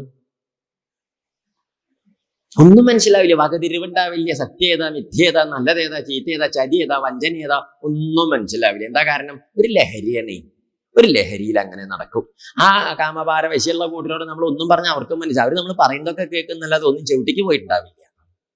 അങ്ങനത്തെ ഒരു സ്ഥിതി അത്. നേരെ പോക്ക് പറയല്ലോ, ലോകത്തിന്റെ കഥയാണേ. ഇവിടെ ഈ കാമപരവശനായിട്ടിരിക്കണേ ഈ നഹുഷന് മഹർഷിമാരെ ഏറ്റണ പല്ലക്കിൽ വരണം എന്ന് പറഞ്ഞ വർത്തമാനത്തിന്റെ രഹസ്യം മനസ്സിലായില്ല. മഹർഷിമാരെ ഏറ്റണ പല്ലക്ക് എന്തല്ലേ, ആ മാലന്മാരല്ല. ഇന്ദ്രൻ എന്ത് ചെയ്തു? നഹുഷൻ കൽപ്പനയിട്ടു മഹർഷിമാര് വരട്ടെ എന്ന്. ആ മഹർഷിമാര് വന്നു ഇന്ദ്രനെ തൊഴുതു, ചോദിച്ചു, മഹാരാജാവേ വല്ല ദിക്കിലും ക്ലാസ് എടുക്കാനുണ്ടോ ചോദിച്ചു. എന്തെടുക്കാൻ? ഈ മഹർഷിമാര് ക്ലാസ് എടുക്കാൻ പോണവരാണേ, മാഷന്മാരല്ലേ. അപ്പൊ ചോദിച്ചു, ക്ലാസ് എടുക്കാണ്ടോ ചോദിച്ചു. അപ്പൊ നഹുഷൻ പറഞ്ഞു, എടുക്കാൻ എൻ്റെ ക്ലാസ് അല്ല പല്ലക്കാണ് എന്ന് പറഞ്ഞു. അപ്പൊ അതവർക്ക് മഹർഷിമാർക്ക് അതത്ര പരിചയമില്ലേ, ലോഡിങ് ആൻഡ് അൺലോഡിങ്. അവരത് ശീലിച്ചിട്ടില്ല. ഓരോരുത്തർക്കും ഓരോ പണി, ശീലമുള്ള പണി എളുപ്പമാണല്ലോ, അവർക്ക് അതറിയില്ല. പിന്നെ രാജാവിന്റെ കൽപ്പനയല്ലേ, എന്നാ ആയിക്കോട്ടെ നിരീക്ഷിച്ചു. പല്ലക്ക് ഇവര് 4 കൂടി തോളത്തേക്ക് അങ്ങോട്ട് ഏറ്റി നടന്നു. ഇങ്ങനെ നടക്കുന്ന സമയത്ത് ഈ നഹുഷനാണെങ്കിൽ ധൃതി, എവിടേക്ക്? ഇന്ദ്രനെ കാണാനല്ല, ധൃതി കൂടിയിട്ടേ, ധൃതി വേഗം നടക്കുക. ആരോട്? മഹർഷിമാരോട്. മഹർഷിമാരെപ്പോഴേക്ക് ഓടാൻ തുടങ്ങി. വേഗം ഇങ്ങനെ വേഗം എന്നും പറഞ്ഞിട്ട് പ്രേരിപ്പിക്കുക. അവരെങ്ങനെ ധൃതി കൂട്ടിക്കണേ, വേഗം എന്ന് മലയാളത്തിൽ നമ്മൾ പറയുമ്പോൾ ദേവലോകത്ത് ഭാഷ സംസ്കൃതമാണ് കേട്ടോ. എന്താണ്? ദേവലോകത്ത് ഭാഷ സംസ്കൃതാണേ. അതുകൊണ്ട് അവിടെ ഈ മലയാളം പറഞ്ഞാൽ മനസ്സിലാവില്ലല്ലോ. സജ്ജനങ്ങളെ കുറേശ്ശെ സംസ്കൃതമൊക്കെ പഠിച്ചു വെച്ചോളൂ കേട്ടോ. എങ്ങാനും അബദ്ധവശാല് സ്വർഗത്തിൽ എങ്ങാനും പോണ്ടി വന്നാല് അവിടെ ചെന്ന് ബസ്സിന്റെ ബോർഡ് വായിക്കാനും ഒരു കാപ്പി വാങ്ങി കഴിക്കാനും ഒരു നാഴി വെള്ളം വാങ്ങി കുടിക്കാനും കഷ്ടപ്പെട്ട് നരകിക്കും. കുറച്ച് പഠിച്ചു വെച്ചോളൂ. ഇവിടെ ഉപകാരപ്പെട്ടിട്ടില്ലെങ്കിലും അവിടെ അതാ ഒക്കെ മുൻകരുതൽ നന്ന്. ഇവിടെ എന്താ ഉണ്ടായിച്ചാൽ ഈ സംസ്കൃതത്തിലായതുകൊണ്ട് വേഗം അങ്ങനെ പറയാൻ വയ്യല്ലോ. സർപ്പ പറഞ്ഞ വേഗം നടക്കാം. ഇതാണ്, അങ്ങനെ വേഗം നടക്കും. മഹർഷിമാരോടിയേ, പക്ഷെ ഓടിയിട്ട് കാര്യമില്ല. ഈ മനസ്സിന്റെ വേഗത കാലിനുണ്ടാവുമോ? മനസ്സിന്റെ വേഗത കാലിനുണ്ടാവില്ലേ? എന്നാലും മഹർഷിമാരെ ഓടണ്ട. പക്ഷെ ഇവര് ഓടണുണ്ടെച്ചാലും ഈ നടത്തത്തിന്റെ വേഗത, ഓട്ടത്തിന്റെ വേഗത എന്നൊക്കെ പറയണതേ എന്താ ചേട്ടോ, ഈ നടക്കണവന്റെ കാലിന്റെ നീളം കൂടിയാ. നല്ല നീണ്ട കാലുള്ള കൂട്ടിരും എല്ലാം നടന്നാലും വേഗം എത്തും. ആ നീളമില്ലാത്തവന് ഉരുണ്ട് മറിഞ്ഞ് വരുമ്പോഴേക്ക് ആരെവിടെ എത്തിയിട്ടുണ്ടാവും? കാലിന് നീളമുള്ള ഒരു വേഗം എത്തി. എന്നിട്ട് ഈ കാലിന് നീളമുള്ള വേഗം നടന്ന് പോകേണ്ടത് കണ്ടിട്ട് അല്ലാത്തവൻ പറയും, എവിടേക്കാടോ നീ കുളക്കൊഴി പോണ മാതിരി. അസൂയണേ. കണ്ടിട്ടില്ലേ ഇങ്ങനെ പറയണത്? അങ്ങനെയുണ്ട്. അപ്പൊ ഈ കൂട്ടത്തിലെ മഹർഷിമാര് 3 യോഗ്യന്മാരെ, നല്ല യോഗ്യന്മാരെ. 4മതൊരു മഹർഷി ഉണ്ടായിരുന്നു. അദ്ദേഹത്തിന്റെ പേര് അഗസ്ത്യര് എന്ന് പറയും. അഗസ്ത്യരെ കേട്ടിട്ടില്ലേ? അമ്പോ അല്ലാത്ത ജാതിയ, മഹാകേമന. ഈ അഗസ്ത്യരാള് നീളം കുറവാ, പക്ഷെ മഹാകേമനാണേ. അതുകൊണ്ട് തന്നെ ഇത്തിരി നീളം കുറവുണ്ട് ഇനിയും കാലിന്. അഗസ്ത്യര് ഇവരുടെ കൂടെ ഉരുണ്ട് മറിഞ്ഞു വരുമ്പോ ഒപ്പത്തിനൊപ്പം എത്താൻ ഇത്തിരി പാടുപെടുന്നുണ്ടേ. അപ്പൊ ഈ വേഗം നടക്കുക സർപ്പ എന്ന് പറഞ്ഞിട്ട് വേണ്ട മാതിരി വേഗത ഇല്ല എന്ന് കേട്ടപ്പം രാജാവ് ആ പല്ലക്കിന്റെ ശീല വശത്ത് തൂക്കിയെത്തി ശീല നീക്കി നോക്കിയപ്പം എന്ത് കണ്ടു? ഇദ്ദേഹമാണ് ആ മാന്തിക്കണത്. ആര്? അഗസ്ത്യരെ. അപ്പൊ ഈ നഹുഷൻ ഈ പല്ലക്കിന്റെ ഉള്ളിൽ നിന്ന് കാല് പുറത്തേക്ക് ഇട്ടിട്ട് അഗസ്ത്യ മഹർഷിയുടെ തലമണ്ടയ്ക്ക് ഒരു ചവിട്ടങ്ങോട്ട് കൊടുത്തു. അപ്പൊ മഹർഷി വിചാരിച്ചു അറിയാണ്ട പറ്റിപ്പോയതാവും. അങ്ങനെ ഉണ്ടായതേ. പിന്നെയും ചവിട്ടി, അപ്പോഴും അറിയാണ്ട പറ്റിപ്പോയതാവും എന്ന് വിചാരിച്ചു. പിന്നെയും ചവിട്ടി, അപ്പോഴും അറിയാതെ ചവിട്ടി. നോക്കി, ഈ മഹർഷിമാരുടെ ഒക്കെ ഒരു ക്ഷമ എന്താ അല്ലേ? ഇത്രയൊക്കെ ചവിട്ടിയിട്ട് അറിയാണ്ട ചവിട്ടിയത്. നമ്മളൊക്കെ ആണെങ്കിലും പണ്ട് നമ്മൾ ബസ്സിൽ കയറാൻ വന്നതാണ്. ഇടത്തെ കയ്യില് ബാഗ്, വലത്തെ കയ്യില് കൊട, മറ്റേ കയ്യില് സഞ്ചി, ഇപ്പുറത്തെ കയ്യില് കുമ്പളങ്ങ സഞ്ചി, മറ്റേ കയ്യില് മത്തങ്ങയുടെ സഞ്ചി, പിന്നെ വേറെ മുണ്ടിന്റെ വക്ക്. എത്ര കയ്യെന്നോ? ബസ് കയറുമ്പോൾ 3-4 ഉണ്ടാവും. എന്നിട്ട് നമ്മൾ ബസ്സിൽ കയറിയിട്ട് ഒരു കൈ കൊണ്ട് ആ കമ്പി പിടിച്ചിട്ടുണ്ട്. ഏത് കമ്പി? ആ ബസ്സിൽ നിൽക്കണ കമ്പി ഉണ്ടാവില്ലേ, മുറുകെ പിടിച്ചിട്ടുണ്ട്. ആ കമ്പിയിലൊക്കെ നമ്മൾ പിടിക്കണ പിടുത്തൊക്കെ വല്ലാത്ത ജാതി പിടുത്ത. കമ്പി പോരുക എന്നല്ലാണ്ട് നമ്മൾ പിടുത്തം വിടുവോ? വല്ലാത്ത ജാതി മരണപ്പിടുത്താണ്. ചത്താലും നമ്മൾ എന്ത് ചെയ്യാം? ബസ്സിൽ കയറിയ നമ്മുടെ പ്രധാന ഉദ്യോഗം ഈ കമ്പി എങ്ങനെ അളക്കുക എന്നാ. കാരണം കുടുംബത്തെ ദേഷ്യം എന്തിലെ തീർക്കുക. അതുകൊണ്ട് തന്നെ അതാ ബസ്സുകാരൊക്കെ നല്ലോണം മുറുക്കി പിടിപ്പിച്ചിട്ടുണ്ടാവും. നമ്മുടെ സ്വഭാവം അറിയൂലോ. അതുകൊണ്ട് നമ്മൾ ഈ കമ്പിയിൽ മുറുകെ പിടിച്ചിങ്ങനെ നിപ്പിന് നിൽക്കുക. അങ്ങനെ വേറെ എവിടെയും പിടുത്തലില്ല. അങ്ങനെ നിൽക്കണ സമയത്താണ് ബസ് അയച്ചാൽ ആ വളവ് ഇങ്ങോട്ട് തിരിഞ്ഞൂലോ. ആ ബസ് ആ വളവ് അങ്ങോട്ട് തിരിഞ്ഞപ്പോ നമ്മൾ പറയുക വെച്ചാൽ ആ പഴപ്രഥോന്റെ ഉരുളിയിൽ ചട്ടുകം കൊണ്ട് അളക്കും പോലെ ഇങ്ങനെയൊരു തിരിയല് നമ്മള്. അതിന്റെ ഇടയ്ക്ക് ആ വട്ടം തിരിയണതിന്റെ ഇടയ്ക്ക് മുണ്ടിന്റെ ഈ വക്ക് പോയിട്ട് അവിടെ ഇരിക്കണ ആളുടെ കസേരയിൽ ഇരിക്കണ ആളുടെ കാലിന്റെ മുട്ടിന്റെ മുകളിൽ നിന്ന് തട്ടി. മുണ്ടിന്റെ വക്ക്. അദ്ദേഹം നമ്മളെ നോക്കിയിട്ട് ഒരു വർത്തമാനം, തന്റെ തട്ടും മുട്ടും കുറച്ച് നേരമായി ഞാൻ നോക്കണോ. എന്ത് തട്ടും മുട്ട്? ആകെ ഒരു തട്ടാ തട്ടിയത്. അത് ഈ നമ്മുടെ മുട്ടാലും ദേഹം എന്നല്ല, ഈ മുണ്ടിന്റെ വക്കൊക്കെ ദേഹത്ത് തട്ടി എങ്ങനെയുണ്ടാവും? നിസ്സാര കാര്യം. അതുപോലും നമുക്കൊന്നും സഹിക്കാൻ പറ്റുന്നില്ല. അപ്പോഴാണ് ഈ തലമണ്ടക്കിട്ട് ചവിട്ട് കൊണ്ട മഹർഷി എന്ത് പറഞ്ഞത്? അറിയാണ്ട പറ്റിയതാവും. കുറെ നേരായി എന്തിപ്പോ പറയണോ? തലക്കിട്ട് സർപ്പ ചവിട്ട് സർപ്പ ചവിട്ട്. ഇതിപ്പോ ഒരു താളം പിടുത്തായി. കുറച്ച് കഴിഞ്ഞപ്പോ മഹർഷിക്ക് മനസ്സിലായി ഇത് അറിയാണ്ട പറ്റിയതല്ല, ചിലതൊക്കെ നേരാമണ്ണം അറിയായോണ്ട് പറ്റണതാണ്. മഹർഷി ഇങ്ങനെ ചിന്തിച്ചു.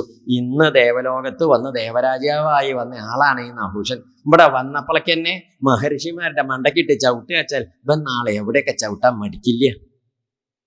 വന്നപ്പോഴേക്ക് തന്നെ മഹർഷിമാരെ ചവിട്ടാച്ച. മഹർഷിമാരെന്നൊക്കെ പറഞ്ഞാൽ എല്ലാവർക്കും ബഹുമാന്യരാണ്.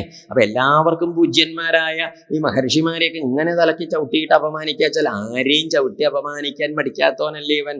അഗസ്ത്യ മഹർഷി ഇങ്ങോട്ട് തിരിഞ്ഞിട്ട് പറഞ്ഞു, ഹേ നഹുഷ, നീയേ സർപ്പ എന്നും പറഞ്ഞിട്ടല്ലേ ധൃതി കൂട്ടിച്ചിട്ട് എന്റെ തലക്ക് ചവിട്ടിയത്. ഇത്ര ധൃതി പാടില്ല. അതുകൊണ്ട് സർപ്പ എന്ന് പറഞ്ഞ ചവിട്ട് കാരണത്താൽ നീ ഒരു സർപ്പായിട്ട് പോട്ടെ. ശപിച്ചു നഹുഷനെ ആ പല്ലക്കിന്റെ ഉള്ളിൽ നിന്ന് ഇപ്പടോന്ന് നിലത്തേക്ക് അങ്ങോട്ട് വീണു. ഒരു പെരുമ്പാമ്പായിട്ട് അങ്ങോട്ട് വീണു. അതോടെ കഴിഞ്ഞു. എന്തല്ലേ കഥ? ഒന്ന് ചിന്തിച്ചു നോക്കൂ. എന്താ ഇപ്പൊ ഇവിടെ ഉണ്ടായത്? കഥ ചെറിയ കഥയാ. ഇത് മഹാഭാരതത്തിലൊക്കെ കുറെ കേമായിട്ട് പറയും. കഥ ചെറിയ കഥയാണെങ്കിലും ചിന്തിക്കാൻ കുറെ ഉണ്ട്. എന്താ അങ്ങനെ പറഞ്ഞതിന്റെ അർത്ഥം എന്നറിയും? നോക്കൂ, ഭൂമിയില് ഒരു സാധാരണ രാജാവായിട്ട് ഇരിക്കണ കാലത്ത്, എന്താണ് ഭൂമിയിൽ ഒരു സാധാരണ രാജാവായിട്ട് കഴിയുന്ന കാലത്ത് ഭൂമി ഇന്ന് ദേവലോകത്തേക്ക് ഒരു ട്രാൻസ്ഫർ വിത്ത് പ്രൊമോഷൻ. ഭൂമി ഇന്ന് ദേവരാജാവായിട്ട് പ്രൊമോഷനും ട്രാൻസ്ഫർ അല്ലേ കിട്ടിയത്? അപ്പൊ ട്രാൻസ്ഫർ കിട്ടി, ദേവലോകത്തേക്ക് പ്രൊമോഷനും കിട്ടി ദേവരാജാവായിട്ട്. ഇപ്പൊ എന്തുണ്ടായത് അല്ലേ? Transfer with promotion with suspension. ഇത് മൂന്നും കൂടി നമ്മുടെ നാട്ടിൽ ഒരു കടലാസിൽ കൊടുക്കില്ല. ആദ്യത്തേത് രണ്ടും കൂടി ഒരു കടലാസിൽ, മൂന്നാമത്തേത് ഒറ്റയ്ക്ക് വെറ്റിലെ അടക്കയും കൂട്ടിയിട്ടാ കൊടുക്കുക. ഏത് മൂന്നാമത്തേത്? സസ്പെൻഷൻ. ശരിയല്ലേ? ഇത് പറഞ്ഞതിന് ശ്രദ്ധിച്ച് കേൾക്കണേ. കഥ കഴിഞ്ഞോട്ട് ഇനി കഥയുടെ ലേശം പറയാം. നമുക്ക് കഥ കഴിഞ്ഞ ലേശം പറയണം, അല്ലെങ്കിൽ ഒരു കഥ ഉണ്ടാവില്ല. നോക്കൂ എന്ത് പറഞ്ഞതിന്റെ അർത്ഥം. അതായത് നമ്മള് ഒരു സ്ഥാനത്തിരിക്കുമ്പം ആ സ്ഥാനത്ത് ഇരിക്കുമ്പം വേണ്ടതായ സംസ്കാരം ഇല്ലാത്തവനാണെങ്കിൽ പതിക്കും ചെന്നർത്ഥം അവിടുന്ന് വീഴു താഴേക്ക്. അതുകൊണ്ട് ഓരോ സ്ഥാനത്തിരിക്കുമ്പോഴും അതിൻ്റെ സംസ്കാരവും മഹിമയും കാണിച്ചോളണം എന്നാണ് പറഞ്ഞതിന്റെ അർത്ഥം എന്താണെന്നറിയൂ? കാമവേഗം കൊണ്ട് നശിച്ചവനാണ് ആര്? നഹുഷൻ. എന്താണ്? കാമവേഗം കൊണ്ട് നശിച്ചവനാണ്. ശരിയല്ലേ? ഈ ഇന്ദ്രന്റെ സ്ഥാനത്ത് അധികാരം നേടി നഹുഷൻ ഭൂമിയിൽ നിന്ന് ഇവിടേക്ക് വന്ന് കയറി ഇവിടെ കസേരയിൽ വന്നിരുന്നപ്പോ ആദ്യം അന്വേഷിച്ചത് ആരെയാണ്? ഇന്ദ്രാണിയെ. എങ്ങനെയുണ്ട്? നല്ല മര്യാദയുള്ള സമ്പ്രദായമാണോ അത്? ഇപ്പൊ നമ്മളൊരു കുടുംബത്തിൽ ചെന്നു, നമ്മൾ അവിടെ ചെന്ന് അവരെ നമ്മളെ നല്ലോണം സ്നേഹത്തോടെ സൽക്കരിച്ചു. അപ്പൊ നമ്മളെല്ലാവരോടും വർത്തമാനമൊക്കെ പറഞ്ഞു, കുട്ടികളെയൊക്കെ കണ്ടു, കാരണവന്മാരെയൊക്കെ കണ്ടു, അമ്മയെ കണ്ടു, മുത്തശ്ശിയെ കണ്ടു, അനിയത്തിമാരെ ഏടത്തിമാരെയൊക്കെ കണ്ടു, അദ്ദേഹത്തിന്റെ നമ്മുടെ സുഹൃത്തായിട്ടുള്ള ആളുടെ കണ്ടു. ചോദിച്ചു, ഭാര്യ ഇവിടെ ഇല്ലയോ? ഇവിടെ ഉണ്ടേ, വിളിക്കുക. ഭാര്യ സന്തോഷമായി കണ്ടു, അല്ല എല്ലാരെയും കണ്ടു, സന്തോഷമായിട്ടു. എന്നാ ശരി, സന്തോഷമായി, പലഹാരങ്ങളൊക്കെ നന്നായിട്ട് ഇട്ടു, ഗംഭീര, ഇനി ഒരിക്കൽ വരാം, പോയിട്ട് വരാം. ഇത് സന്തോഷം, എന്താ അന്തസ്സല്ലേ ഇത്? നല്ല മര്യാദയല്ലേ ഇത്? അതല്ല അങ്ങനെ. അപ്പൊ നമ്മളിപ്പോ എല്ലാരെയും കണ്ടു, കുടുംബത്തെ സ്ത്രീകളെയും കണ്ടു, അമ്മമാരെയും കണ്ടു, എല്ലാരെയും കണ്ട്, നമ്മളാ കുടുംബത്തിലുള്ളവരെയൊക്കെ കണ്ട് എല്ലാവരോടും സ്നേഹം പറഞ്ഞ് നമ്മുടെ ഒരു അവരോടുള്ള ഒരു സ്നേഹബന്ധത്തിന്റെ ഒരു മഹിമയൊക്കെ അവരെ പ്രകാശിപ്പിച്ച് തൊഴുതിട്ടാണ് നമ്മൾ പോകുന്നത്. ഒരു അന്തസ് കുറവില്ലല്ലോ അതിലൊന്നും. ഉണ്ടോ? അന്തസ്സാണ് അതല്ലേ? ഈ നോക്കൂ, ശരി തന്നെയല്ലേ? ഇതാണ് അന്തസ്സിന്റെ വഴി. അല്ല, നമ്മൾ കയറി ചെന്ന ഉടനെ ആദ്യം ചോദിക്കാം, ഭാര്യ എവിടെ ഇല്ലേ, ഭാര്യ എവിടെ ഇല്ലേ? 2 തവണ ചോദിച്ചാൽ മതി. അപ്പൊ അവിടെ പെണ്ണുങ്ങൾ ഉണ്ടെങ്കിൽ എന്ത് ചെയ്യും? ചൂല് തിരിച്ചു പിടിച്ചിട്ട് മറുപടി തരും. അത് അന്തസ്സുള്ള പ്രവൃത്തിയാണോ? അല്ലേ? അന്തസ്സുള്ള പ്രവൃത്തിയാണോ? അന്തസ്സില്ലാത്ത പ്രവൃത്തിയാണ്. അതൊന്നും ചെയ്യാൻ പാടില്ല. ഒരു സംസ്കാരം നമുക്ക് സ്ത്രീകളോടും വർത്തമാനം പറയാം, പുരുഷന്മാരോടും പറയാം, കുട്ടികളോടും കാരണവന്മാരോടും മുത്തശ്ശിമാരോടും മുത്തശ്ശന്മാരോടും എല്ലാവരോടും എല്ലാറ്റിനും എന്തുണ്ട്? ഒരു വ്യവഹാരത്തിന് മര്യാദ. ആ മര്യാദ തെറ്റാത്തടത്തോളം കാലം ഒരു ബുദ്ധിമുട്ടും ലോകത്തില് ഉണ്ട്. അത് തെറ്റുമ്പോൾ ആ ബുദ്ധിമുട്ട്. കാമവേഗം. ഇത് കാമവേഗം നോക്കൂ. കാമം എന്ന് പറഞ്ഞ വികാരം വന്ന് കയറുക കാരണത്താൽ ഇന്ദ്രാണിയെ പ്രാപിക്കാനായിട്ട് പുറപ്പെട്ട മഹർഷിമാരുടെ മണ്ടക്കിട്ട് കയറിപ്പോയി ചവിട്ടി നോക്കൂ. ഇല്ലെങ്കിൽ മഹർഷിമാരുടെ തലയിലൊക്കെ കയറാൻ സാമാന്യ ബുദ്ധിയുള്ളോ പോവുമോ? അപ്പൊ ഈ മഹർഷിമാരുടെ തലയിൽ കയറുന്ന സമയത്ത് ചിന്ത തോന്നാണ്ടിരിക്കാൻ കാരണം എന്താണ്? കാമപാരവശ്യം കാരണമാണ്. പറഞ്ഞതിന്റെ അർത്ഥം എന്താണെന്നറിയൂ? വികാരങ്ങളെ കൊണ്ട്, കാമം കൊണ്ട് നശിച്ചവനാണ് ആര്? നഹുഷൻ. എന്തുകൊണ്ട്? കാമം കൊണ്ട് നശിച്ചവനാണ് നഹുഷൻ. എന്താ അങ്ങനെ പറഞ്ഞതിന്റെ അർത്ഥം? നോക്കൂ, വികാരങ്ങളൊക്കെ വരും. കാമവും ക്രോധവും ലോഭവും പലതും വരും പോവും, വരും പോവും. വികാരം എന്ന് പറഞ്ഞാൽ തന്നെ മാറ്റം എന്നർത്ഥം. അപ്പൊ നമ്മൾ പാല് കാച്ചി, തലേനാളെ കാച്ചി നല്ലോണം തിളപ്പിച്ച് കാച്ചി വെച്ചിച്ച് അതിൽ തുള്ളി മോരൊഴിച്ചിട്ട് പിറ്റേനാൾ വെച്ചാൽ പിറ്റേന്ന് എന്തുണ്ടാവും? തൈരാവും, ഇല്ലേ? അപ്പൊ പാലിന്റെ വികാരാണ് എന്ത്? തൈര്. പാലില്ലല്ലോ, അപ്പൊ തൈരല്ലേ ഉള്ളൂ. പിന്നെ തൈര് കടഞ്ഞ് നമ്മൾ എന്ത് ചെയ്തു? വെണ്ണ വേർതിരിച്ചു, മോരും വേറെയാക്കി. അപ്പൊ മോര് എന്തിന്റെ വികാരാണ്? ഈ തൈരിന്റെ വികാരം, അല്ലെങ്കിൽ പാലിന്റെ വികാരാണ് എന്ത്? അപ്പൊ വികാരം എന്ന് പറഞ്ഞാൽ ഒന്ന് മാറിയാൽ അതെന്തായി? അടുത്തതാവും. അപ്പൊ ഇതിന്റെ വികാരം. വികാരം വെച്ചാൽ മാറ്റം എന്നാണ് അർത്ഥം. അപ്പൊ ഇവിടെ വികാരങ്ങള്, മനുഷ്യന്മാര് മുട്ടിയും പാറയും കല്ലും ഒന്നും അല്ലല്ലോ. മനുഷ്യന്മാര് വികാരം വിചാരമൊക്കെ ഉള്ളവരല്ലേ. അപ്പൊ അതുകൊണ്ട് വികാരങ്ങൾ ഉണ്ടാവുന്ന, ശ്രദ്ധിച്ച് കേൾക്കണേ, വികാരങ്ങൾ ഉണ്ടാവുന്ന സമയത്ത് ആ വികാരങ്ങളെ വിചാരം കൊണ്ട് ജയിക്കാൻ എന്താണ്? ശ്രദ്ധിച്ച് കേട്ടോളൂ. വികാരങ്ങൾ ഉണ്ടാവുമ്പം ആ വികാരങ്ങളെ വിചാരം കൊണ്ട് ജയിക്കാൻ സാധിക്കാത്തവരുടെ ഗതിയാണ് എന്ത്? ഈ ഗതി. വികാരങ്ങൾ വരുമ്പോ അതിനെ മറികടക്കാൻ എന്താ വിദ്യ എന്ന് പറയും? വിചാരം ചെയ്യലാണ്. മനസ്സിലാവുമോ എന്ന് അറിയില്ല. എന്താ പറഞ്ഞതിന്റെ അർത്ഥം? ഇപ്പൊ നമ്മളൊക്കെ ഇപ്പം ഒരാളെ, സ്ത്രീയെ കാണുമ്പോൾ ഇങ്ങനെ വേണ്ടാതീനം തോന്നുന്ന കുട്ടികളും, നമുക്ക് വലിയ അമ്മ, നമുക്ക് വലിയ അനിയത്തി, നമുക്ക് വലിയ ഓപ്പോളന്മാര്, നമുക്ക് വലിയ ഭാര്യമാര് എന്നൊന്ന് ചിന്തിച്ചു നോക്കൂ. എന്ത് പോയി കിട്ടും? ഒരു വികാരം തോന്നില്ല. തോന്നില്ല. പണ്ട് എന്താണ്ടായിച്ചാലേ, കുടുംബത്തെ ഭാഗം കഴിഞ്ഞപ്പം അമ്മ ഏട്ടന് കുറച്ച് അധികം കൊടുത്തു, നമുക്ക് തന്നില്ല എന്നൊരു തോന്നല്. നമുക്ക് തന്നില്ല എന്നല്ല, തോന്നൽ അങ്ങനെയാ. അപ്പൊ നമ്മൾ അമ്മ എങ്ങനെ ചെയ്യാൻ പറഞ്ഞു, അമ്മ എങ്ങനെ ചെയ്യാൻ പറഞ്ഞു. ഇത് കുറെ ദിവസമായി തുടങ്ങിയിട്ട് ഇതെണ്ണം. അപ്പൊ നമ്മൾ ഒരു ദിവസം ഇങ്ങനെ ആഫീസിലിരിക്കുമ്പോൾ നമുക്ക് സഹിച്ചില്ല. നമ്മൾ വിചാരിച്ചു, ഒന്നുമില്ല, ഉച്ചയ്ക്ക് ലീവ് എടുത്ത് പോയിട്ടെങ്കിൽ അമ്മോട് 2 അങ്ങോട്ട് പറയണം. നമ്മോട് എന്ത്? നമ്മോട് 2 അങ്ങോട്ട് പറയും. ഇങ്ങനെ ചെയ്യാൻ പാടില്ല. ഇത് കാണിക്കാം എന്നെ വരികയാണേ അമ്മോടുള്ളത്. നമ്മൾ എന്ത് ചെയ്തു? ഉച്ചയ്ക്ക് ആഫീസിൽ നിന്ന് ലീവൊക്കെ എടുത്തിട്ട് നേരെ അങ്ങോട്ട് നടന്നു. പാടത്തെ വരമ്പത്തേക്ക് കൂടി അവിടേക്ക് അമ്മയുടെ അടുത്തേക്ക് നടന്നു. കുറച്ച് പറയാണ്ടേ. അങ്ങനെ നമ്മൾ നടന്ന് നട്ടുച്ചേത്ത വെയിലത്ത് ഇങ്ങനെ നടക്കുകയാണേ. പാടത്തവരെ മഴക്കാലാണല്ലോ, ചിങ്ങമാസല്ലേ. പാടത്തെ വരമ്പത്തേക്ക് കൂടി ഇങ്ങനെ നടന്ന് പോണ സമയത്ത് അവിടെ വെച്ചാൽ ഈ വരമ്പ്, ഈ മഴക്കാലത്തെ മഴയുടെ ശക്തി കൊണ്ട് നടു മുറിഞ്ഞു പോയിട്ടുണ്ട്. വരമ്പ് മുറിയില്ലേ, ഇങ്ങനെ 2 കഷ്ണമായിട്ടിരിക്കില്ലേ. അവരിത്തിരി അകലുണ്ട്. ആ ഭാഗത്തെത്തി ഇങ്ങോട്ട് ചാടി കിടക്കണ സമയത്താണ് എന്താണ്ടായത്? കാലൊന്ന് വഴുക്കി വീണില്ല. കാലങ്ങോട്ട് വഴുക്കിയപ്പോൾ അമ്മോന്ന് പറഞ്ഞു പോയി അറിയാതെ. എന്ത് പറഞ്ഞു? വഴുക്കിയപ്പോ എന്താ പറഞ്ഞത്? അമ്മോ അങ്ങോട്ട് പറഞ്ഞു. അപ്പോഴാ തോന്നിയതാ അമ്മ. ആര്? അപ്പൊ ആ അമ്മ എന്ന് പറഞ്ഞപ്പോ ഒരു വിചാരം വന്നു പോയി. അമ്മയുടെ ഒരു വിചാരം. പണ്ടൊക്കെ ഇങ്ങനെ വീഴുമ്പം ഉണ്ണി എന്ന് പറഞ്ഞു വന്ന ആ പഴയ അമ്മയില്ലേ, അമ്മ. പിന്നെ അതിന്റെ മുമ്പുണ്ടായി അമ്മ, പിന്നെ അമ്മ.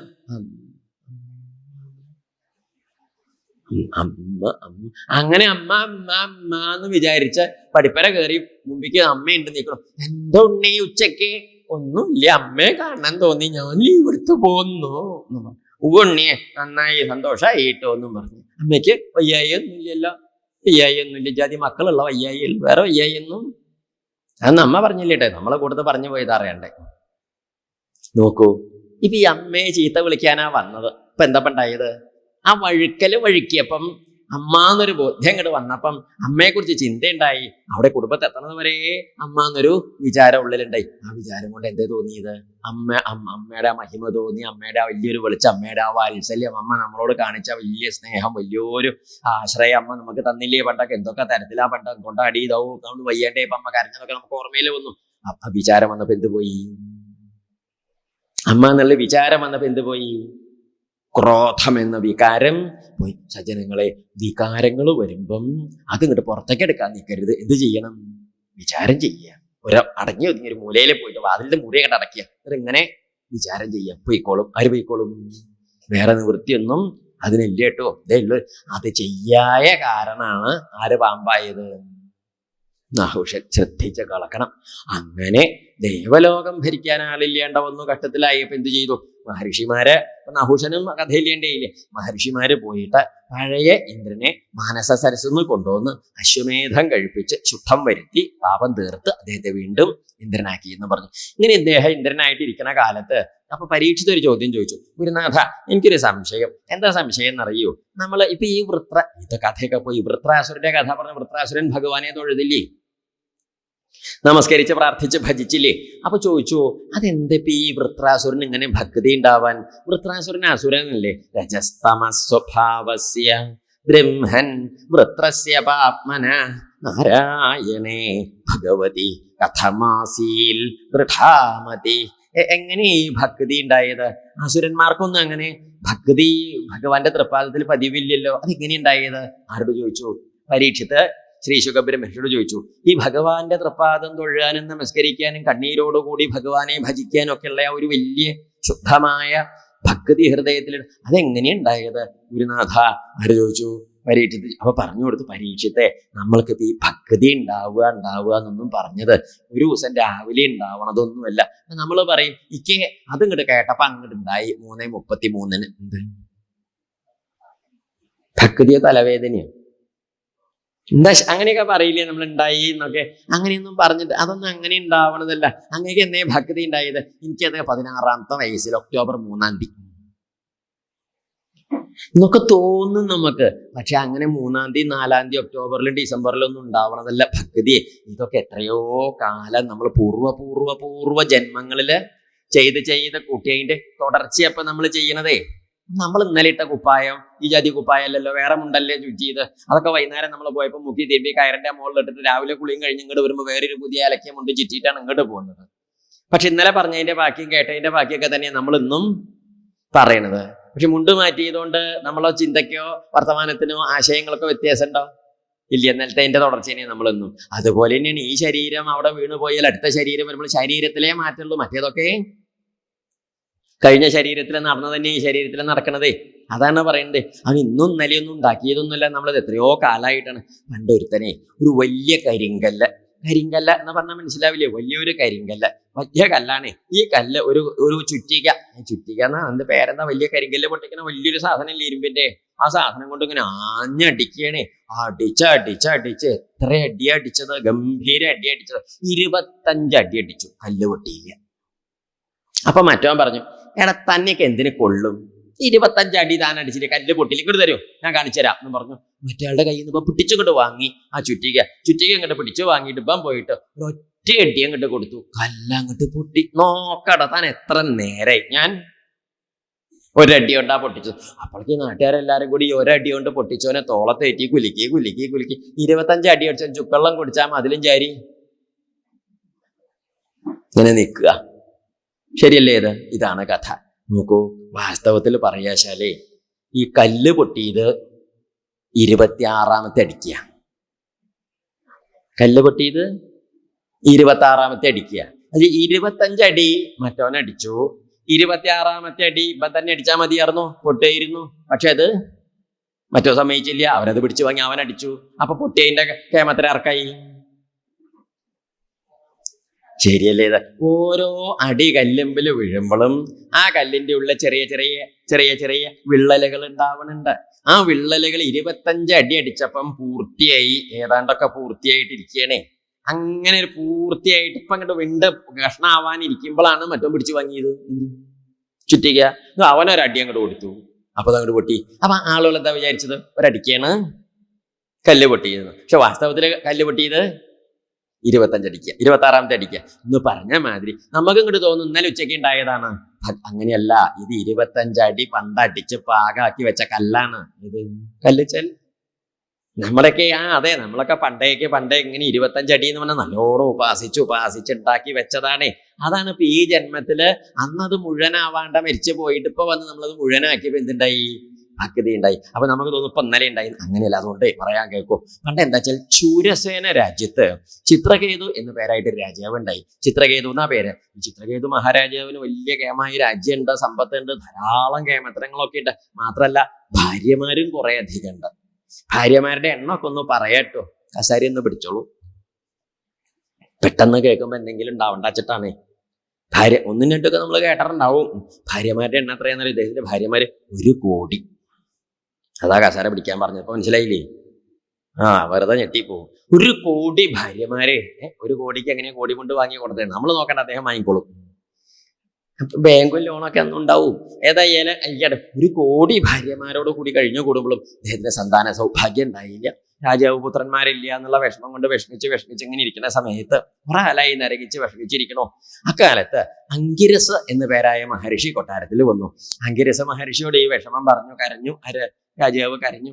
അങ്കിരസ മഹർഷി അദ്ദേഹത്തിന് ഒരു യാഗം കഴിച്ചിട്ട് അയജ്ഞപ്രസാദം അദ്ദേഹത്തിന് കൊടുത്തു. എന്നിട്ട് പറഞ്ഞു, അങ്ങേക്ക് സന്തോഷവും ദുഃഖവും ഉണ്ടാവുന്ന ഒരു മകൻ ഉണ്ടാവും എന്നും പറഞ്ഞ് അനുഗ്രഹിച്ചു. എന്ത് മകൻ? സന്തോഷവും ദുഃഖവും തരുന്നൊരു മകൻ ഉണ്ടാവും എന്ന് പറഞ്ഞ് അനുഗ്രഹിച്ചു. രാജാവ് വിചാരിച്ച എല്ലാവരുടെയും മക്കള് സന്തോഷവും ദുഃഖമൊക്കെ തരില്ലേ? അങ്ങനെയൊക്കെ ഉണ്ടാവില്ലോ. എന്നും സന്തോഷം, കുറേശ്ശെ സന്തോഷവും ദുഃഖമൊക്കെ മാറി ഉണ്ടാവില്ലേ എന്നൊക്കെ വിചാരിച്ചു. അങ്ങനെ രാജാവ് എന്ത് ചെയ്തു? ഈ പായസം കൊണ്ടുപോയിട്ട് ഭാര്യമാർക്ക് കൊടുക്കുക എന്ന് പറഞ്ഞാൽ ഇവിടെ 1 കോടി ഉണ്ട്. ഇതിപ്പോ ഉരുളിയിലത്തെ മറ്റൊരു കോടി വെച്ചുണ്ടാവില്ല ആ പായസത്തില് എണ്ണി നോക്കിയാല്. അപ്പൊ അതങ്ങനെ തികയില്ല. അപ്പൊ രാജാവ് എന്താ ചെയ്തു വെച്ചാല് തന്റെ മൂത്ത ഭാര്യ പട്ടാമഹേഷി ഉണ്ടല്ലോ, കൃതദ്യുതി എന്ന് പറയും. ഈ കൃതദ്യുതിക്ക് പായസം കൊടുത്തു. കൃതദ്യുതി പായസമൊക്കെ കഴിച്ചു. കൃതദ്യുതിക്ക് ഗർഭമുണ്ടായി. ഗർഭമുണ്ടായപ്പോ രാജാവിന് വലിയ സന്തോഷമായി. രാജാവ് എപ്പോഴും വരും, കൃതദ്യുതിയെ എന്ന് വിളിച്ചിങ്ങനെ വരും. മറ്റുള്ളമാരൊക്കെ ഉണ്ടാവും. രാജാവേ good morning, good evening, good afternoon എന്നൊക്കെ പറയും. രാജാവ് മിണ്ടില്ല അവരോട്. എന്തെങ്കിലും ഒന്ന് പറഞ്ഞു കൊടുത്തൊന്നും ചെലവില്ലാത്ത കാര്യമാണ് ഇത്. ഈ ഗുഡ് മോർണിംഗ് പറയാൻ വല്ല ചെലവുണ്ടോ? രാജാവ് അവരെ തിരിഞ്ഞേ നോക്കില്ല. ആരുടെ അടുത്തേക്ക് വരും? ഈ കൃതദ്യുതിയുടെ അടുത്തേക്ക് വരുന്ന. കൃതദ്യുതിയോട് ചോദിക്കും, കൃതദ്യുതിയെ നീ ഊണ് കഴിച്ചോ? കൃതദ്യുതിയെ നീ കുളിച്ചില്ലേ? കൃതദ്യുതിയെ നീ എക്സസൈസ് ചെയ്തോ എന്നൊക്കെ ചോദിക്കും. മറ്റുള്ളമാരോട് മിണ്ടില്ല. മറ്റുള്ളവർക്ക് പോര് തുടങ്ങി. ആർക്ക്? നമ്മുടെ നാട്ടിൽ 1ഉം 2ഉം ഉണ്ടായിട്ട് തന്നെ പോരിനൊരു കുറവില്ല. ഇതൊരു കോടിയാണ്. പട്ടാളം ഇറങ്ങേണ്ടി വരും, പോലീസ് മതിയാവില്ല. അങ്ങനെയാണ്. അങ്ങനെ കൃതദ്യുതി പെറ്റപ്പോഴാണെങ്കിൽ രാജാവിന് വല്ലാത്ത സന്തോഷം. കൃതദ്യുതിയെ ഒരു കുട്ടി എടുത്തോളോ, കാരയ്ക്ക് കയറിയേക്കോളൂ, നമുക്ക് പാർക്കിക്ക് പോവുക, ബീച്ചിക്ക് പോവുക, മാളിക്ക് പോവുക എന്ന് പറഞ്ഞ് ഇങ്ങനെ കൊണ്ടുപോകും. മറ്റുള്ളമാരൊക്കെ തള്ളി കയറി കാരയ്ക്ക് വരാൻ പുറപ്പെടും. മുന്തി തള്ളി പുറത്താക്കി കാറ് പൂട്ടിയിട്ടാ പോവുക ഉള്ളിൽ നിന്ന്. അവർക്ക് അങ്ങോട്ട് പോര് തുടങ്ങി. എല്ലാവരും കൂടി വട്ടത്തിലിരുന്ന് തീരുമാനിച്ചു, ഇങ്ങനെ ശരിയാവില്ല. എന്താ കാരണം എന്നറിയും? അവരെല്ലാരും കൂടിയിട്ട് ഒരു മീറ്റിംഗ് അങ്ങോട്ട് കൂടിയിട്ട് ഒരു സംഘടന ഉണ്ടാക്കി, അവശറാണി രക്ഷാസമിതി. അല്ലാണ്ട് ശരിയാവില്ല. സംഘടനയൊന്നും ഇല്ലെങ്കിൽ വിലയില്ല. അപ്പം എല്ലാവരും കൂടി തീരുമാനിച്ച് എന്ത് ചെയ്യണം? ഇങ്ങനെ ചെയ്യാൻ പറ്റില്ലല്ലോ. നമ്മളെല്ലാവരും ഇവിടെ സമത്വസുന്ദരമായ റാണിമാരായിട്ട് കഴിഞ്ഞൊരു കാലല്ലേ. ഇപ്പൊ എന്താ ഇവിടെ ദുരിതം ഉണ്ടായത്? ഒരുത്തിക്ക് സന്താനം ഉണ്ടായി. അങ്ങനെ വെച്ചാൽ ഒരുത്തിക്ക് മാത്രം ഇവിടെ സന്താനം വേണ്ട, ഉണ്ടാവുക വെച്ചാൽ എല്ലാവർക്കും ഓരോ സന്താനം, ഇല്ല ആർക്കും ഇത് വേണ്ട എന്നും പറഞ്ഞു. അപ്പൊ എല്ലാരും കൂടി പറഞ്ഞു, ആദ്യത്തേത് എന്തായാലും നടക്കില്ല, രണ്ടാമത്തേന്ന് കുഴപ്പമില്ല എന്നും പറഞ്ഞു. രണ്ടാമത്തേത് ഇല്ല ആർക്കും ഇത് വേണ്ടാന്ന്. ഇല്ലാത്തത് ഉണ്ടാക്കാൻ നമുക്ക് പറ്റില്ലെങ്കിലും ഉള്ളത് ഇല്ലാതെ ഉണ്ടാക്കാൻ എളുപ്പമാണ്. നോക്കൂ, കുപ്പിയുടെ ഗ്ലാസ് നമ്മൾ എറിഞ്ഞ് പൊട്ടിക്കാറില്ലേ? ഉണ്ടാക്കാൻ നിശുണ്ടോ? മണ്ണിന്റെ ചട്ടി പൊട്ടിക്കാറില്ലേ? ഉണ്ടാക്കാൻ നിശുണ്ടോ? മുണ്ട് കീറാൻ അറിയില്ലേ? മുണ്ട് ഉണ്ടാക്കാൻ അറിയോ? അങ്ങനെ നോക്കിയാൽ നമ്മുടെ കാര്യം വലിയ പെരുങ്ങൽ തന്നെയാ. ശരിയല്ലേ ഇത്? അപ്പൊ കൊല്ലാൻ വഹിക്കും, ജീവിപ്പിക്കാനൊന്നും പറ്റില്ല. അപ്പൊ അതുകൊണ്ട് ഇവളന്മാരെല്ലാരും കൂടി കൃതദ്യുതി പറ്റ ഉണ്ണിയില്ലേ, അതിന് വിഷം കൊടുത്തു കൊന്നു. ഒന്നും പറയണ്ട. രാജാവ് ഈ നിലവിളി കേട്ട്, കൃതദ്യുതിയുടെ നിലവിളി കേട്ട് ഓടി വന്ന് നോക്കിയപ്പോ ഉണ്ണി മരിച്ചു കിടക്കണം. ഉണ്ണിയെ കണ്ടപ്പോ രാജാവിന് സങ്കടം സഹിച്ചില്ല. രാജാവ് ആ ഉണ്ണിയുടെ അടുത്ത് വന്ന് അറ്റുനോറ്റുണ്ടായി. ഉണ്ണി മരിച്ചു കിടക്കുന്നത് കണ്ടാ സഹിക്കൂ? രാജാവ് ബോധം കെട്ട ഉണ്ണിയുടെ അടുത്ത് വീണു. രണ്ടും ഇങ്ങനെ കിടക്കുകയാണ്. ഒന്ന് മരിച്ചതും ഒന്ന് ബോധം പോയതും ഒന്ന് പ്രാണൻ പോയതും രണ്ടും കൂടി കിടക്കുമ്പോൾ ആളുകൾ ഇങ്ങനെ വരാൻ തുടങ്ങി മരിച്ച വീട്ടിലേക്ക്. അങ്ങനെ പലരും എന്ന കൂട്ടത്തില് 2 അപരിചിതരും പരിചയമില്ലാത്ത 2 പേരും കൂടി അവിടേക്ക് വന്നു. അവരിങ്ങനെ വന്നു ഇങ്ങനെ നോക്കിയപ്പോ 2 എണ്ണം ഇങ്ങനെ കിടക്കണുണ്ട്. ഏതാ ജീവൻ പോയതെന്ന് അറിയില്ല. 2 ഒരുപോലെയാ കിടക്കണത്. ചെന്ന് ഇങ്ങനെ നോക്കിയപ്പം രാജാവിന്റെ മുഖത്തേക്ക് ഇങ്ങനെ നോക്കിയപ്പോ രാജാവിന്റെ മീശ ഇളകണുണ്ട്. അതിന്റെ അർത്ഥം വായുസഞ്ചാരം ഉണ്ടെന്നാണല്ലോ. തൊട്ട് വിളിച്ചു, തലോടി വിളിച്ചു. രാജാവേ രാജാവേ വിളിച്ചു. രാജാവ് എഴുന്നേറ്റിരുന്നു. അങ്ങ് ആരെ കുറിച്ചാണ് ദുഃഖിക്കുന്നത്? എന്താ അങ്ങ് വിഷമിക്കുന്നത്? എണീറ്റിരിക്കൂ എന്നൊക്കെ പറഞ്ഞു. കരയരുത് കേട്ടോ, എണീറ്റിരിക്കൂ. രാജാവ് എണീറ്റിരുന്നിട്ട് ചോദിച്ചു, അങ്ങ് ആരാ ചോദിച്ചു. അപ്പൊ വന്നയാള് പറഞ്ഞു, ഞാനേ അങ്ങക്ക് ഉണ്ണി ഉണ്ടാവാൻ അനുഗ്രഹിച്ച അംഗിരസ മഹർഷിയാണ്. ഇതെന്റെ സുഹൃത്ത് നാരദ മഹർഷിയാണെന്നും പറഞ്ഞു. ഞങ്ങൾ രണ്ടാളും കൂടി വന്നതാണ്. രാജാവെ അങ്ങ് കരയരുത്. രാജാവിനെ കുറെ ഉപദേശിച്ചു. രാജാവിനെ ഉപദേശിക്കുമ്പോഴൊക്കെ രാജാവ് ഇങ്ങനെ വായിക്കോട്ടെ, നന്നായി, എന്നാലും എൻ്റെ ഉണ്ണി, കരയരുത് രാജാവ്, എന്നാലും എൻ്റെ ഉണ്ണി, എന്തൊക്കെ പറഞ്ഞ് ആശ്വസിപ്പിച്ചാലും രാജാവ് കൊടുക്കും എന്ത് ചെയ്യും? എൻ്റെ ഉണ്ണി. ഈ ലോകം എങ്ങനെയാണ് രാജാവ്? ആദ്യം വന്നത് അവസാനം വന്നത് ആദ്യം, അങ്ങനെയൊക്കെ ഉണ്ടാ, കരയരുത്, ശരി തന്നെ, എന്നാലും എൻ്റെ ഉണ്ണി, ഇങ്ങനെ എൻ്റെ ഉണ്ണി പാട്ടച്ചേരിക്കാരുണ്ടല്ലേ, വാതാപി ഗണപതി എവിടെ കൊണ്ടുപോയിട്ട് നിർത്തുക? പാടി കയറ്റി കൊണ്ടുപോയി നിർത്തുക എവിടെയാ? അങ്ങനെയുണ്ടല്ലോ. അതേമാതിരി ഇദ്ദേഹം എന്ത് പറഞ്ഞാലും പല ജാതിയിൽ പറഞ്ഞാലൊക്കെ കേക്ക് കൊടുക്കും, എൻ്റെ ഉണ്ണിയിൽ നിർത്തി. ഇത് കേട്ടപ്പോൾ നാരദ മഹർഷിക്ക് ഇത്രയും മുഷിഞ്ഞു. മഹർഷി ചോദിച്ചു, അങ്ങയുടെ ഉണ്ണിയെ കണ്ട അങ്ങേക്ക് പങ്കിട് ബോധ്യാവോ ചോദിച്ചു. ബോധ്യാവെന്നും പറഞ്ഞു. നാരദ മഹർഷി ആ ജീവനെ വിളിച്ചു. ഏത് ജീവനെ? ഉണ്ണിയുടെ ജീവനെ വിളിച്ചിട്ട് രാജാവിന് കൊടുത്തു. രാജാവ് സംസാരിച്ചോളൂ എന്നും പറഞ്ഞു. രാജാവ് വിളിച്ചു, ഉണ്ണിയേ എന്ന് വിളിച്ചു. അപ്പൊ അവിടുന്ന് ചോദിച്ചു, ആരാ? എവിടുന്ന്? അവിടുന്ന് ഇങ്ങോട്ട് ഉണ്ണിയെ, അച്ഛനാണ് ഉണ്ണിയെ എന്ന് പറഞ്ഞു. അപ്പൊ അവിടുന്ന് ഇങ്ങോട്ട് ചോദിക്കുക, ഏതച്ഛൻ? രാജാവിന് ചെകിട്ട തടി കൊണ്ട മാതിരി, ഏതച്ഛൻ? എന്താ ഉണ്ണിയെ എന്ന് ചോദിച്ചു. രാജാവ് സങ്കടം പറഞ്ഞു, അല്ല അതല്ലേ, ഏതച്ഛനാ ചോദിച്ചത്? എന്തുണ്ണി ഇങ്ങനെയൊക്കെ പറയുന്നത്? അയ്യോ അങ്ങനെയല്ല ഞാൻ ചോദിച്ചത്. എനിക്ക് ഭൂമിയിൽ പലതവണ ജനനവും മരണവും ഒക്കെ ഉണ്ടായിട്ടുണ്ട്. ഭൂമിയിൽ ഓരോ തവണ ജനിച്ചപ്പോഴും ഓരോ അച്ഛന്മാരും ഉണ്ടായിരുന്നു, ഓരോ അമ്മമാരും ഉണ്ടായിരുന്നു. ആ കൂട്ടത്തിൽ ഏതച്ഛനാ അപ്പൊ വിളിക്കണതെന്നാ ചോദിച്ചത് എന്ന് പറഞ്ഞു. ഇത് ഇങ്ങോട്ട് കേട്ടപ്പോ രാജാവ് ആ മൊബൈൽ ഫോൺ ഓഫാക്കിയിട്ട് നാരദ മഹർഷിക്ക് കൊടുത്തിട്ട് പറഞ്ഞു, റേഞ്ചില്ല. ചിലതൊക്കെ കേട്ടാൽ നമ്മുടെ റേഞ്ച് എപ്പോഴേ പോവും. നമുക്ക് ഇവിടുന്ന് അങ്ങോട്ട് തോന്നുകയാണ് എൻ്റെ ഉണ്ണി, അവിടുന്ന് ഇങ്ങോട്ടോ ഏതച്ഛന്ന്, അവിടുന്ന് ഇങ്ങോട്ട് അങ്ങനത്തെ ഒരു ബന്ധം. രാജാവിന് വിരക്തി വന്നു, മതിയായി. നമ്മൾ അങ്ങോട്ട് കാണിക്കുന്ന ആസക്തിയൊന്നും ജീവന്മാർക്ക് ഇങ്ങടില്ല എന്ന് കണ്ടു. രാജാവ് വിരക്തനായ രാജാവിനെ അടുത്തേക്ക് വിളിച്ചിട്ട് സംഘർഷണമൂർത്തിയുടെ മന്ത്രം ഉപദേശിച്ചു കൊടുത്തു. ഈ സംഘർഷണമൂർത്തിയുടെ മന്ത്രം രാജാവ് ഉപാസിച്ചു. അങ്ങനെ രാജാവ് മനുഷ്യൻ എന്ന നിലയുന്ന വിദ്യാധരനായിട്ട് തീർന്നു. വിദ്യാധരൻ എന്ന് പറഞ്ഞാൽ മനസ്സിലാവുമോ? വിദ്യാധരന്മാരെ പറഞ്ഞാൽ ദേവന്മാരുടെ ജാതിയിൽ പെട്ടവരാ. അവര് നിലത്തിൽ കൂടി നടക്കില്ല, ആകാശത്തിൽ കൂടി നടക്കും. ഈ ദേവന്മാരൊന്നും നിലത്തിൽ കൂടി നടക്കില്ല കേട്ടോ. അവർ ആകാശത്തിൽ കൂടി നടക്കുക. ദേവന്മാരെ, യക്ഷന്മാരെ, കിന്നരന്മാരെ, ഗന്ധർവന്മാരെ, കിംപുരുഷന്മാരെ, ചാരണന്മാരെ, ഇവരൊന്നും നിലത്തിൽ കൂടി നടക്കില്ല, ആകാശത്തിൽ കൂടിയാ നടക്കുക. അതുകൊണ്ട് ദേവന്മാരൊക്കെ ആകാശത്തിൽ കൂടിയാ നടക്കുക. ഇനിയിപ്പൊ നമ്മളിപ്പോ വൈകുന്നേരം ഇവിടുന്ന് പോകുമ്പോൾ ചിലപ്പം ചിലതൊക്കെ ഇങ്ങനെ നിലം വിട്ട് നടക്കണതൊക്കെ കാണാം. അതൊന്നും ദേവനാണെന്ന് വിചാരിച്ച് തൊഴുകാനൊന്നും പോണ്ട. കള്ള് ഷാപ്പിൽ നിന്ന് വരുമോ?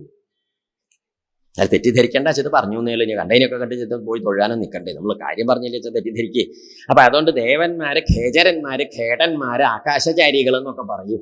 ഇദ്ദേഹം ഒരു വിദ്യാധരനായിട്ട് നടക്കുന്ന കാലത്ത് കുറെ കാലം കഴിഞ്ഞു അദ്ദേഹം ഭഗവാനെ നല്ലോണം തപസ് ചെയ്ത് പ്രസാദിപ്പിച്ചു.